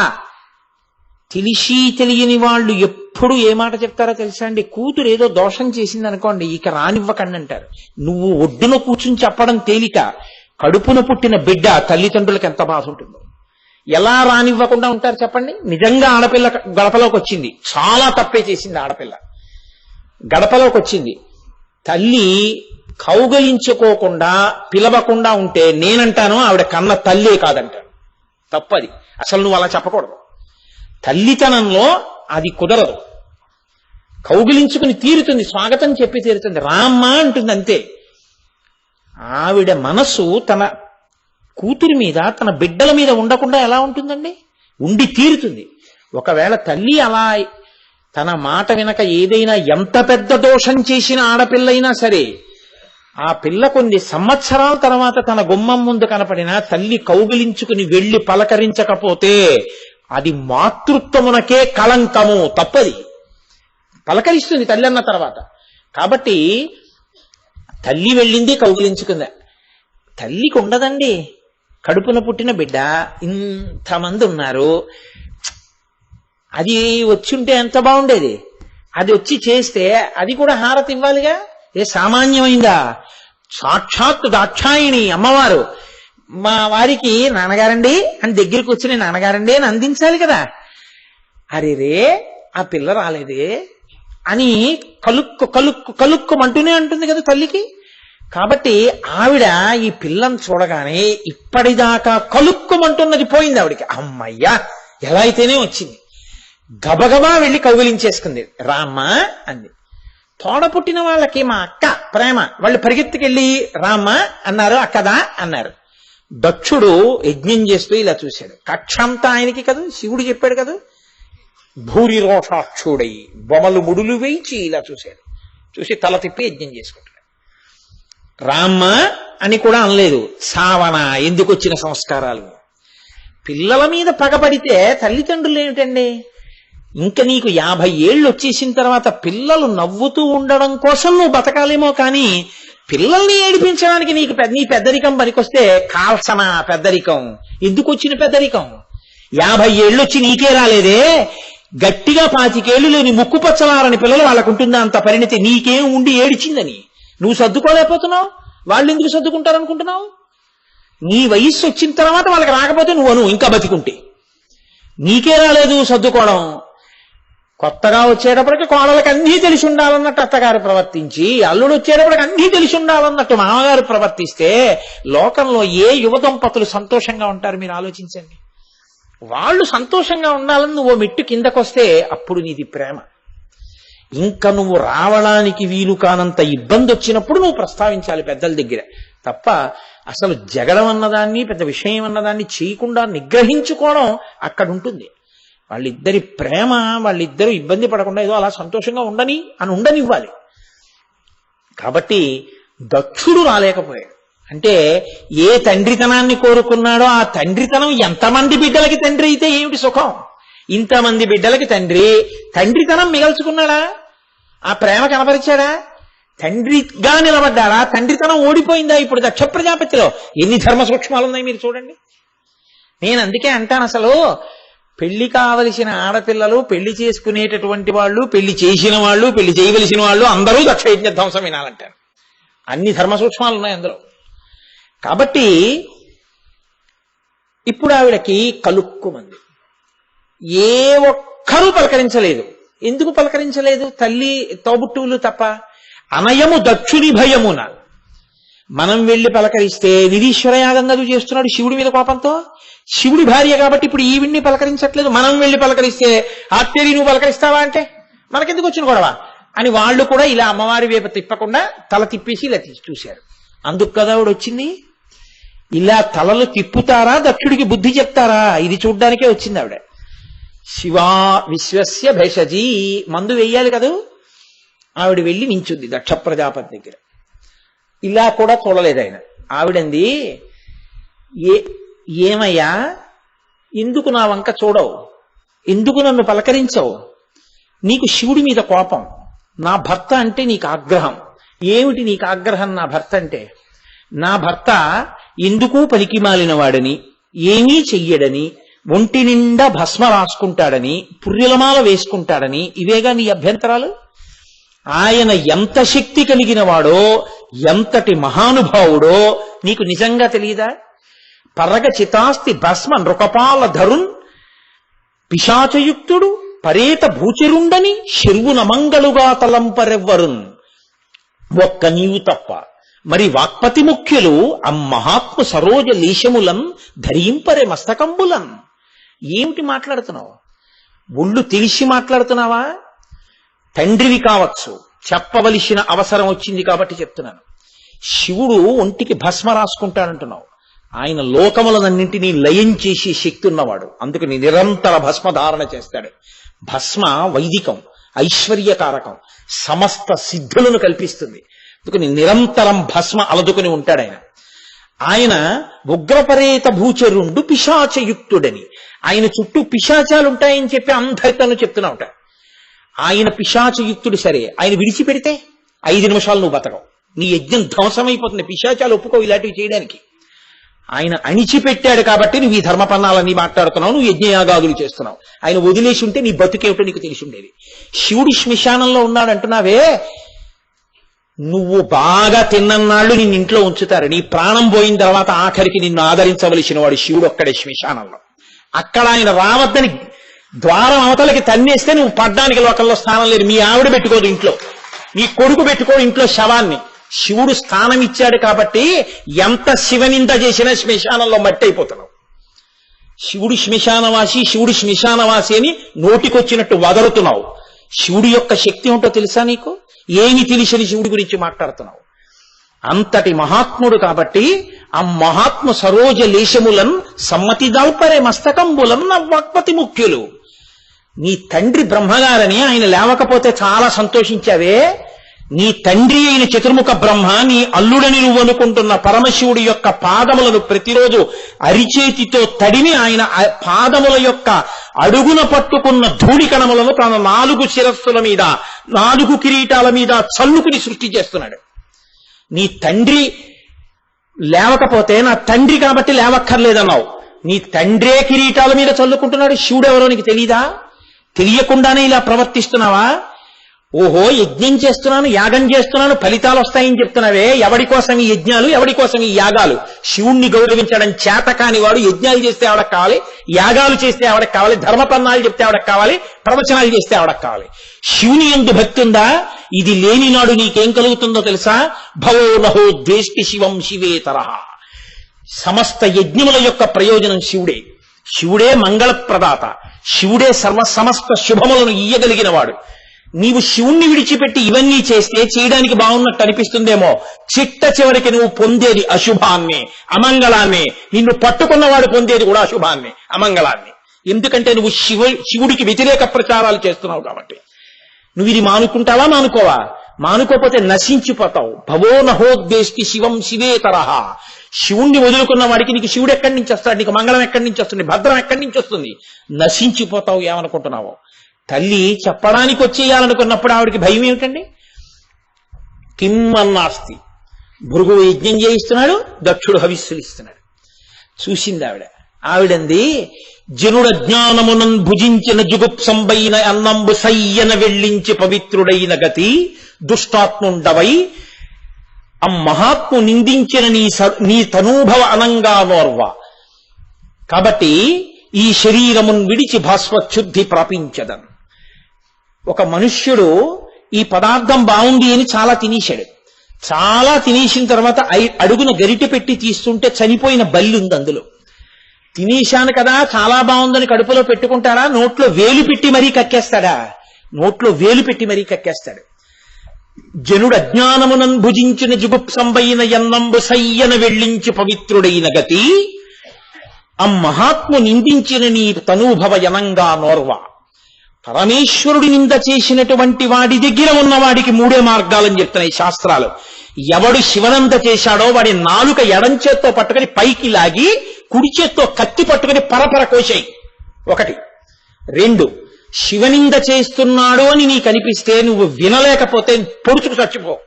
3, చెవులు మూసుకుని అక్కడి నుంచి తొలగిపో, లేకపోతే నువ్వు పాడైపోతావు. ఏదో రాక్షసత్వం ఉండిపోతే ఈ జన్మలో చాలా మంచివాడిగా ఉన్నట్టు కనబడి శివనింద చేస్తాడు, వాడి వెనక తిరగద్దని చెప్తున్నాయి శాస్త్రాలు. కాబట్టి నీ తనూభవయనంగా నోర్వ, నీ అటువంటి నీచుడవైనటువంటి శివనింద చేసేటటువంటి నీ కూతురు అనిపించుకోవడానికి నేను సిద్ధంగా లేను. ఈ శరీరంతో తిరిగితే ఎప్పుడైనా పరమేశ్వరుడు నన్ను ఎడమ తొడ మీద కూర్చోబెట్టుకుని దాక్షాయిణి అంటాడు. ఆయనకి భేదాలు లేవు, ఆయన సంతోషంతో దాక్షాయిణి అంటాడు. అన్నప్పుడు నాకు కొత్త కొత్త కొత్త కొత్త ఉడికిపోతుంది. ఛీ దుర్మార్గుడు, వాడి కూతుర్ని, ఈయన మహాత్ముడు ఏమీ అందం, వాడు తిరుగుతున్నాడు మా ఆయన్ని అని నాకు ఒళ్ళు మండిపోతుంది. పైగా లోకం నన్ను దాక్షాయిణి అని పిలుస్తుంది అలా వెళ్ళిపోతుంటే. ఇంత నీచుడికి కుమార్తెగా నేను ఉండను. శివనింద చేసిన వాడి కూతురుగా నేను ఉండకుండెదనుగాక. ఇంతమందికి కూతురుగా వచ్చిన తల్లి దక్షుడి యొక్క కూతురుగా ఉన్న పేరుంచుకోవడానికి కూడా ఇష్టపడలా. ఎంత కోపం వచ్చిందో చూడండి. అమ్మవారు ఇంత కోపం పొందాలి అంటే శివనింద చేస్తే చాలు. కాబట్టి నీ తనూభవయనంగా నోర్వ, హేయభాజనమైన ఈ శరీరమున్ విడిచి భాస్వచ్ఛుద్ధి ప్రాపించదన్. నీకు కూతురనై శివనింద చేస్తుండగా విన్నాను కాబట్టి, శివనింద జరిగిన చోట నిరీశ్వర యాగానికి వచ్చి కూర్చున్న చోటుకు వచ్చాను కాబట్టి ఈ శరీరము అపవిత్రమైపోయింది. కాబట్టి ఈ శరీరాన్ని విడిచిపెట్టేస్తున్నానండి. ఆవిడ వెంటనే పద్మాసనం వేసుకుని అక్కడే కూర్చుంది తండ్రి పక్కన. చూస్తున్నాడు తప్ప మాట్లాడటం లేదు. ఆవిడ వెంటనే తనలో ఉన్న అగ్నిని రగల్గొలిపింది. ఆవిడే చంపేస్తుంది. ఆవిడ అంది కూడా, చంపేస్తాను నిన్ను, కానీ తండ్రి అయిపోయావు. కాబట్టి చంపకూడదు, ధర్మం తప్పకూడదు. యోగాగ్నిని రగల్చి భగ్గున మంటమండి బూది కుప్పై అక్కడ పడిపోయింది.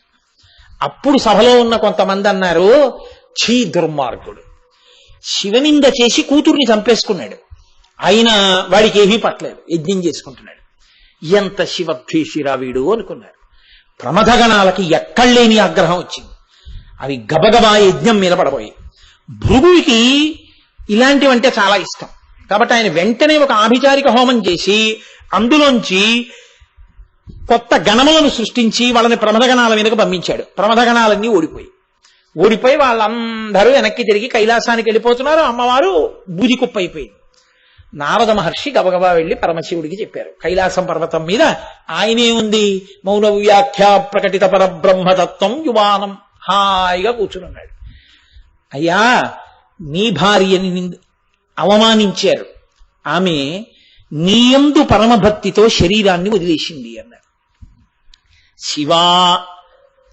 శివస్య భేషజీ రుద్రస్య భేషజీ. ఆయన వెంటనే రుద్రుడు అవ్వాలి కదండి ఇప్పుడు. అంతే, ఆ మాట విన్నాడు ఆయన. అర్జుండుగ్రుడు నీలకంఠుడి బదైచ్చామాతి దష్టోష్టుడై ఆజ్యభూరి మృగేంద్ర రోషమున భీమ ప్రక్రియన్ నవ్వుచున్ విద్యుద్వహ్ని శిఖా సముచ్చయ రుచిన్ వెల్గొందు చెంచజటన్ సద్య క్రోధముతోడ పూంచి వైచన్ క్షమాచక్ర మధ్యంబునన్. అంతే, ఒక్కసారి అర్జునుడుగ్రుడు మహాకోపాన్ని పొందేశాడు.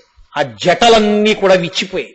ఒక్కసారి గిర్ర తిరిగాడు, త్రిశూలాన్ని చేత్తో పట్టుకుని పెద్ద ప్రళయకాల రుద్రస్వరూపాన్ని పొందాడు. భీమ ప్రక్రియను నవ్వుచున్, ఒక సింహం నోరు తెరిచి నవ్వితే ఎలా ఉంటుందో అలా పెద్ద వికటాట్టహాసం ఒకటి చేశాడు. మహాకోపంతో తనకి మెరిసిపోతున్న జటలలోంచి ఒక జటనొక దాన్ని తలలోంచి ఊడబెరికేశాడు. తీసి క్షమాచక్ర మధ్యంబునం భూచక్రం మధ్యలో వేసుకోటాడు. అంతే. ఆ జట భూమికి తగిలిందో లేదో అభ్రంలిహాదభ్ర విభ్రమాభ్రభ్రమ కృన్నీల దీర్ఘ శరీరమమర ప్రజ్వల జ్వలన దీప్త జ్వాలికాజాల జజ్జల్యమాన కేశములు మెరయ జండ దిగ్వేదండ శుంఠాబదోద్దండ సహస్రద్యుతిహేతి సంఘమొప్ప వీక్షణత్రయలోక వీక్షణద్యుతిలోక నీక్షణ గతి దుర్నిరీక్షమగుచు కఠిన కరాల దంస్ట్రలు వెలుంగ ఘన కపాలాస్తివన మాలికలు తనరా లోకభీకరుండగుచు ప్రళయకాల రుద్రునిన్వోలే మారట రుద్రుడగుచు వీరభద్రుడయించి ఆ జటని వేసి కొట్టేటప్పటికీ అభ్రంలిహాదభ్ర విభ్రమాభ్రభ్రమ కృన్నీల దీర్ఘ శరీరమమర భూమి నుంచి ఆకాశాన్ని తగిలేంత నల్లటి బొగ్గులాంటి శరీరంతో పెద్ద జటలతో ఒక మహానుభావుడు ఒకడు పుట్టాడు. ఆయన 3 నేత్రములతో ప్రకాశిస్తున్నాడు. అసలు ఆయన ముఖం చూడ్డానికే హడిలిపోయేటట్టుగా ఉన్నాడు. ఉండి ఆయన వీక్షణత్రయలోక వీక్షణద్యుతిలోక నీక్షణగతి దుర్నిరీక్షమగుచు అసలు ఇలా చూడ్డం కష్టం అలా ఉన్నాడు. అటువంటి వాడై పెద్ద శరీరంతో ఆ జటలు ఎలా వెలిగిపోతున్నాయంటే పెద్ద పెద్ద దీపాలు తీసుకొచ్చి కదిలి వెళ్ళిపోతుంటే సూర్యచంద్రుడితే ఎలా ఉంటుందో అలా వెలుగుతున్నాయి ఆ జటలు. అటువంటి స్థితిలో మహారుద్రుడై వీరభద్రుడు అన్న పేరుతో పుట్టాడు. వెంటనే పరమశివుడు పిలిచన్నాడు, నీకు ఏదీ కొత్తగా ఉపదేశం అక్కర్లేదు. నిన్ను ప్రమదగణములకు నాయకుణ్ణి చేస్తున్నాను. నువ్వు వెళ్లి దక్షయజ్ఞాన్ని ధ్వంసం చేసేయి. ఎవరెవరు దక్షయజ్ఞానికి వెళ్లారో వాళ్ళందరినీ పాడు చేసేయి. యజ్ఞ ధ్వంసం చేయి. లోకంలో ఇంకెప్పుడు మర్యాద తప్పి ప్రవర్తించడం, శివనింద చేయడం జరగకుండా జరుగుగాక, బయలుదేరన్నాడు. నీకు సమస్త శక్తులు అనగూడుతున్నాయి, బయలుదేరు. ఈ మాట అనగానే ఆయన ఒక్కసారి పైకి లేచాడు. లేచి ప్రదక్షిణమునర్చి మ్రొక్కి ఆ పాదములకు పెట్టుకున్నటువంటి ఆ కంకణములు, ఆ నూపురములు ఝణధ్వనుల పెద్ద పెద్ద ధనులు చేస్తుంటే భూమి మొయ్యలేకపోయింది ఆయన యొక్క తేజస్సుని. పెద్ద పెద్ద అడుగులేస్తూ కృతాంతకాంకృత అంటారు పోతనగారు. యమధర్మరాజుని చంపగలిగినటువంటి బ్రహ్మాండమైన శూలాన్నో దాన్ని పట్టుకున్నాడు చేతిలో. పట్టుకుని బయలుదేరి వెళ్ళిపోతున్నాడు ప్రమదగణాలతో. దక్షవాటిక దగ్గరికి వచ్చాడు. కటిక చీకటి ఆవహించింది. కటిక చీకటి ఆవహిస్తే అకారణమైనటువంటి చీకటి వచ్చింది. లోకంలో చీకటి పడే సమయం అవలేదు కదా, పరమేశ్వరుడికి ఆగ్రహం వచ్చిందేమో అనుకున్నారు కూర్చున్నవాళ్ళు. అనుకుని మనకేంలే, కొట్టుకుంటే వాళ్ళిద్దరూ కొట్టుకుంటారనుకున్నాం, వచ్చినందుకు మన్నీ కొడతారేమో ఇప్పుడు అనుకున్నారు. అనుకుని వాళ్ళన్నారు, అవును కొట్టకుండా ఎందుకుంటాడు, అభవు చంద్రశేఖరు అట్టి దేవుని త్రిపుర సంహారకుని రోషింపచేసిన పద్మగర్భనకునైనా కలుగునే మంగళములు. మహానుభావుడు చంద్రశేఖరుడు, త్రిపురాంతకుడు, త్రయంబకుడు, సదాశివుడు, పరమేశ్వరుడు. అటువంటి వాడి పట్ల మనకి కోపమేమిటి, నిరీశ్వర యాగాలేమిటి, శివనింద చేయడమేమిటి, ఆయన శ్మశానవాసి అని ప్రచారాలేమిటి, ఊరుకుంటాడా? ఊరుకున్నాళ్ళు ఊరుకున్నాడు. అమ్మవారు ఆయన్ని రుద్రుణ్ణి చేసింది. అదిగో బయలుదేరి వస్తున్నాడు. అదే చీకటి, అదిగో ధూళంతా రేగిపోతోంది. మహానుభావుడు ఏ రూపంలో వస్తున్నాడో ఏమిటో అనుకున్నారు. దుర్నిరీక్షమగుచు చూడలేకపోయారు. ఆయన లోపలికి వచ్చాడు వీరభద్రుడు. వస్తూనే సామాన్యమైన యజ్ఞధ్వంసం కాదండి. అక్కడ పూష అనబడేటటువంటి పేరుతో ఒక సూర్యుడు ఉన్నాడు. ఆయన నవ్వాడు ఒకానొకప్పుడు పరమశివుణ్ణి నింద చేస్తుంటే. అందుకని వెంటనే చండీశ్వరుడు ధనస్సు తీసి కొట్టాడు మూతి మీద. ఒకప్పుడు శివనంద జరిగితే నవ్విన వాడివి నువ్వేనా అని అడిగాడు. అడిగి కొట్టాడు. కొట్ట 32 పళ్ళు రాలిపోయి. పూషదంతభిదవ్యగ్రో, అప్పుడు పడిపోయాయి సూర్యుడికి పళ్ళు, ఆ పూష అన్న సూర్యుడికి. అక్కడే కూర్చునున్నాడు భగనేత్రభిదవ్యక్తో, భగుడన్న వాడు. అంతే, నువ్వేనా పరమశివుణ్ణి నింద చేస్తుంటే ఇలా ఇలా అన్నవాడివి అని 2 గుడ్లు పీకేశాడు నందీశ్వరుడు. ఆయన అంధుడైపోయాడు. దేవతలందరినీ కొట్టించోట కొట్టకుండా కొట్టారు. ఒక్క దేవత దక్షయజ్ఞం తర్వాత లేచి నడిచిన వాడు లేడు. అందరికీ ఆర్థోపెడిక్స్ డాక్టర్ కావాలి. అలా విరిగిపోయే ఎముకలన్నీ. యజ్ఞంలో ఉన్నటువంటి యజ్ఞాధిష్టాన దేవత జింక రూపాన్ని పొంది పారిపోయింది. అందుకే దక్షవాటికలో ఇప్పటికీ చెప్తారు, దక్షారామంలో యజ్ఞం లేడి రూపాన్ని ధరించి పారిపోయింది ఇక్కడే అని చెప్తారు గర్వంగా. ఆయన వచ్చినప్పుడు వీరభద్రుడు కనపడ్డ వాళ్ళందరినీ కొట్టాడు. భృగువు అక్కడ కూర్చుని బ్రహ్మస్థానంలో కూర్చున్నాడు. ఆ భృగువు మీసాలు పట్టి పీకిశాడు, గడ్డాలు పట్టి లాగేశాడు. నెత్తురు కారిపోతూ మూతి పెదవులు ఏకమైపోయి చేతులతో ఆ నోరు పట్టుకుని పారిపోయాడు పక్కకి. దక్ష ప్రజాపతిని కింద పారేశాడు. ప్రమదగణాలు వెళ్లి ఆ యజ్ఞవాటికలో అగ్నిహోత్రంలో మూత్ర విసర్జన చేసేసాయి. యజ్ఞం అపవిత్రమైపోయింది. దక్షుడి మీద కూర్చుని ఆ పట్టిసంతో శూలంతో కత్తులతో ఒళ్ళంతా పొడిచాడు. అయినా చావలేదు దక్షుడు. ఆయన శరీరం మంత్రపూరితమైంది. ఇలా కాదని గుండెల మీద కూర్చుని ఆ మెడని గిర్ర గిర్ర గిర్ర గిర్ర గిర్ర గిర్ర తిప్పి దాన్ని శరీరం నుంచి ఊడదీసేశాడు. ఎంత హాహాకారాలు జరిగాయో తెలుసా అండి. ఊడదీసి వెలుగుతున్న అగ్నిహోత్రంలో పడేసి కాల్చేశాడు. దిక్కుమాల యజ్ఞాలు చేస్తావురా శివ వ్యతిరేకంగా?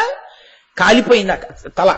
ఆ శరీరాన్ని కళేబరాన్ని అలా వదిలేశాడు. తలలేని కళేబరం శివనింద చేస్తే ఏమవుతుందో తెలియడానికి గుర్తుగా యజ్ఞవాటిలో పడి ఉండాలన్నాడు. అలా పడుంది. ఇప్పుడు తాను కైలాసానికి వెళ్ళిపోయాడు ప్రమథగణాలని తీసుకుని. ఇప్పుడు ఈ కాళ్ళు విరిగిపోయిన వాళ్ళు, చేతులు విరిగిపోయిన వాళ్ళు, వేళ్లు విరిగిపోయిన వాళ్ళు వీళ్ళందరూ బ్రహ్మగారి దగ్గరికి వెళ్ళారు. అప్పటి వరకు యజ్ఞవాటి, ఆ క్షణంలో శ్మశాన వాటిక. అలా అయిపోయింది. అందరూ వెళ్ళి బ్రహ్మగారి కాళ్ళ మీద పడి, అయ్యా బుద్ధి గడ్డి తిని నిరీశ్వర యాగానికి వెళ్ళాం, ఇదిగో ఈ పరిస్థితి వచ్చింది. పరమేశ్వరుడి యొక్క అనుగ్రహం కలిగితే తప్ప లోకాలు మళ్ళీ నిలబడవు. ఆయన ఇలాగే కోపంతో నిలబడ్డా అన్ని లోకాల్ని లయం చేసేస్తాడు తనలోకి. కాబట్టి మనం వెంటనే శివానుగ్రహం పొందాలన్నాడు. అంటే బ్రహ్మగారు అన్నారు, మీకు తెలిసున్నది ఇదే, ఇందుకే శివుడి ఆగ్రహానికి గురయ్యారు. శివుడి ఆగ్రహం ఎప్పుడూ ఉండి బాధ పెట్టేది కాదు. ఎవడు తప్పు చేశాడో వాణ్ణి మాత్రమే శిక్షిస్తాడు. వాడు కూడా వెళ్ళి అక్కడ ఒక్కసారి ప్రార్థన చేస్తే వాణ్ణి కూడా క్షమించేస్తాడు ఆయన. అంతటి ఉదారుడు. ఈ పాటికి కోపం విడిచి ప్రసన్నమూర్తిగా కూర్చుని ఉంటాడు. రండి నేను వస్తాను, క్షమార్పణ చెప్దామని తీసుకెళ్లాడు. అందరూ వెళ్ళేటప్పటికే కైలాస పర్వతం మీద 100 యోజనముల వెడల్పు కలిగినటువంటి ఒక పెద్ద మర్రి చెట్టు కింద కూర్చుని ఉన్నాడు. కూర్చుని దక్షిణామూర్తిగా ఎడంకాలెత్తి కుడి తొడ మీద వేసుకుని ఈ చెయ్యి ఇలా పెట్టుకుని జపమాల పెట్టుకుని హాయిగా తనలో తాను రమిస్తున్నాడు. ఈశుడే ఇంత కోపడ్డాడు అన్నట్టుగా అయిపోయాడు. ఇప్పుడు వెళ్ళి అందరూ కాళ్ళ మీద పడ్డారు. ఆయన అన్నాడు, మీకు బుద్ధి చెప్పడానికి ఒక ప్రయత్నం చేశాను, ఇంకెప్పుడు ఇలాంటి తప్పు పనులు చేయకండి, మీ అందరూ స్వస్థత పొందెదరుగాక అనుగ్రహించాడు. అనుగ్రహాన్ని పొందాడు. దర్భరూపంలో చూస్తుంటావు, భగుణ్ణి అనుగ్రహించాడు. పూష యజమానుల రూపంలో నువ్వు పిండి పదార్థాలని తింటుంటావు, అందుకే పాయస నివేదన చేస్తుంటారు. కాబట్టి నీకు ఇక నుంచి యజమానుల దంతములు నీ దంతములు అవుతాయి. కాబట్టి నీకు ఇబ్బంది లేదు. దక్ష ప్రజాపతి యొక్క జీవుడిచ్చి కాళ్ళ మీద పడ్డాడు. కాళ్ళ మీద పడి, అయ్యా కూతురు భర్త అల్లుడు అని ఉద్రేకాన్ని పొంది అక్కర్లేని అనుబంధాలన్నీ పెట్టుకుని మీ యొక్క వైభవాన్ని కించపరిచి నా ఇష్టం వచ్చినట్టు ప్రవర్తించాను. నా దోషం ఎన్ని జన్మలు ఎత్తితే పోతుంది, నేను చేసిన పాపం. కాబట్టి నన్ను అనుగ్రహించి, మీరు తప్ప నాకెవరు రక్షకులు, మీరు నన్ను దండించడం కూడా నాకు బుద్ధి రావడానికి, మీ తత్వం ఏమిటో మీరేమిటో నాకు అర్థమైంది, నన్ను మీరే రక్షించాలని కాళ్ళ మీద పడ్డాడు. కాళ్ళ మీద పడితే పరమేశ్వరుడు అన్నాడు, నిన్ను అనుగ్రహించాను. నీవు ఇక నుంచి తల అగ్నిహోత్రంలో కాలిపోయింది కాబట్టి గొర్రె తలతో ఉంటావు.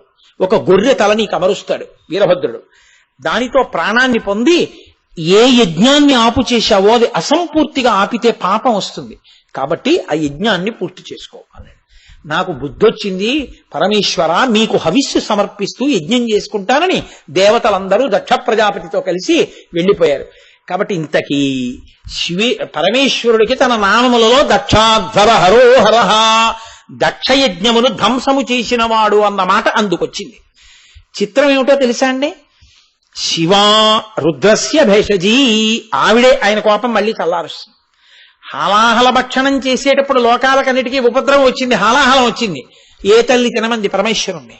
అందరూ వచ్చి వాకిటి నిలబడితే తినేవాడు భర్త అని తెలుసున్నా కూడా పిల్లల కోసమని తినమని చెప్పింది నా తల్లి. నాకు మంగళసూత్రం మెడలో ఉండగా నీకేమి ఉపద్రవం వస్తుందయా? మృంగిడివాడు విభుండని మృంగిడిదియు గలడమని మేలుని ప్రజకున్ మృంగమని సర్వమంగళ మంగళసూత్రమునెంత మది నమ్మినదో. ఆ తల్లి మళ్ళీ రుద్రుణ్ణి శివుణ్ణి చేసి పిల్లల్ని కాపాడేటట్టు చేస్తుంది. దారి తప్పినటువంటి లోకాలకి పాఠం చెప్పి మళ్ళీ శివభక్తి కలిగేటట్టు చేస్తుంది. కాబట్టి అంతటి మహాతల్లి కనుక ఆ తల్లి అందుకుని దక్షయజ్ఞానికి వెళ్లి శరీరాన్ని దక్షుని కూతురు అనిపించుకోవడం ఇష్టం లేక శరీర త్యాగం చేసింది. అంత మాత్రం చేత ఆవిడ లేకుండా పోతుందా? ఆవిడ ఎప్పుడూ ఆయనతోనే ఉంటుంది, జ్ఞానశక్తిగా ఉండిపోయింది. ఆవిడే జ్ఞానప్రసూనాంబ.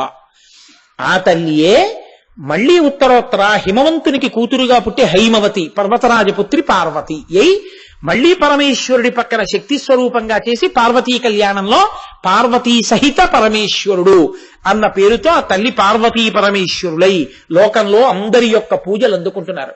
కాబట్టి చారు విక్రమ, ఆయన యుద్ధం చెయ్యక్కర్లేదు, ఒక్క జటని పీకి కొడితేనే అటువంటి వీరుడు పుట్టాడు. ఇంకా పరమేశ్వరుడి యొక్క జటాజూటము, ఆయన శరీరము అప్రాకృత శరీరం తం అతిమన్మధరూపిణం అంటారు. అందుకే అప్రాకృతం ఆ శరీరము.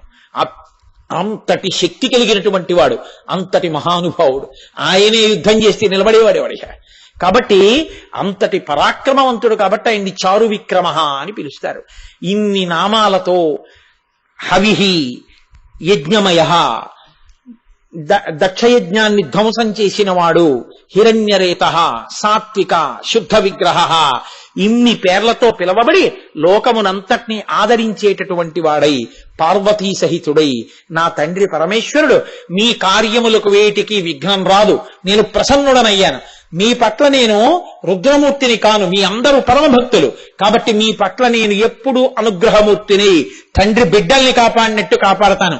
ఇదిగో మీరు సంకల్పం చేసిన కార్యాలకు విఘ్నాలు రావు, మా అబ్బాయిని కూడా తీసుకొచ్చి కూర్చోబెట్టానని పార్వతీ పరమేశ్వరుడు వచ్చి పక్క పక్కన కూర్చుని మనకి సంతోషం కోసం గణపతిని కూడా బాలుణ్ణి చేసి ఒళ్ళో కూర్చోబెట్టుకుని చక్కగా దర్శనమిస్తూ మనందరి పట్ల ప్రసన్నమూర్తి అయి సర్వేశ్వరుడు అనుగ్రహించి ఉన్నాడు. కాబట్టి ఇవాల్టి ప్రసంగాన్ని ఈ నామాల అనుసంధానంతో పూర్తి చేశాను. నా ఎరుక ఉన్నంత వరకు 108 నామాలు ఇవాల్టి ప్రసంగంతో పూర్తయిపోయి.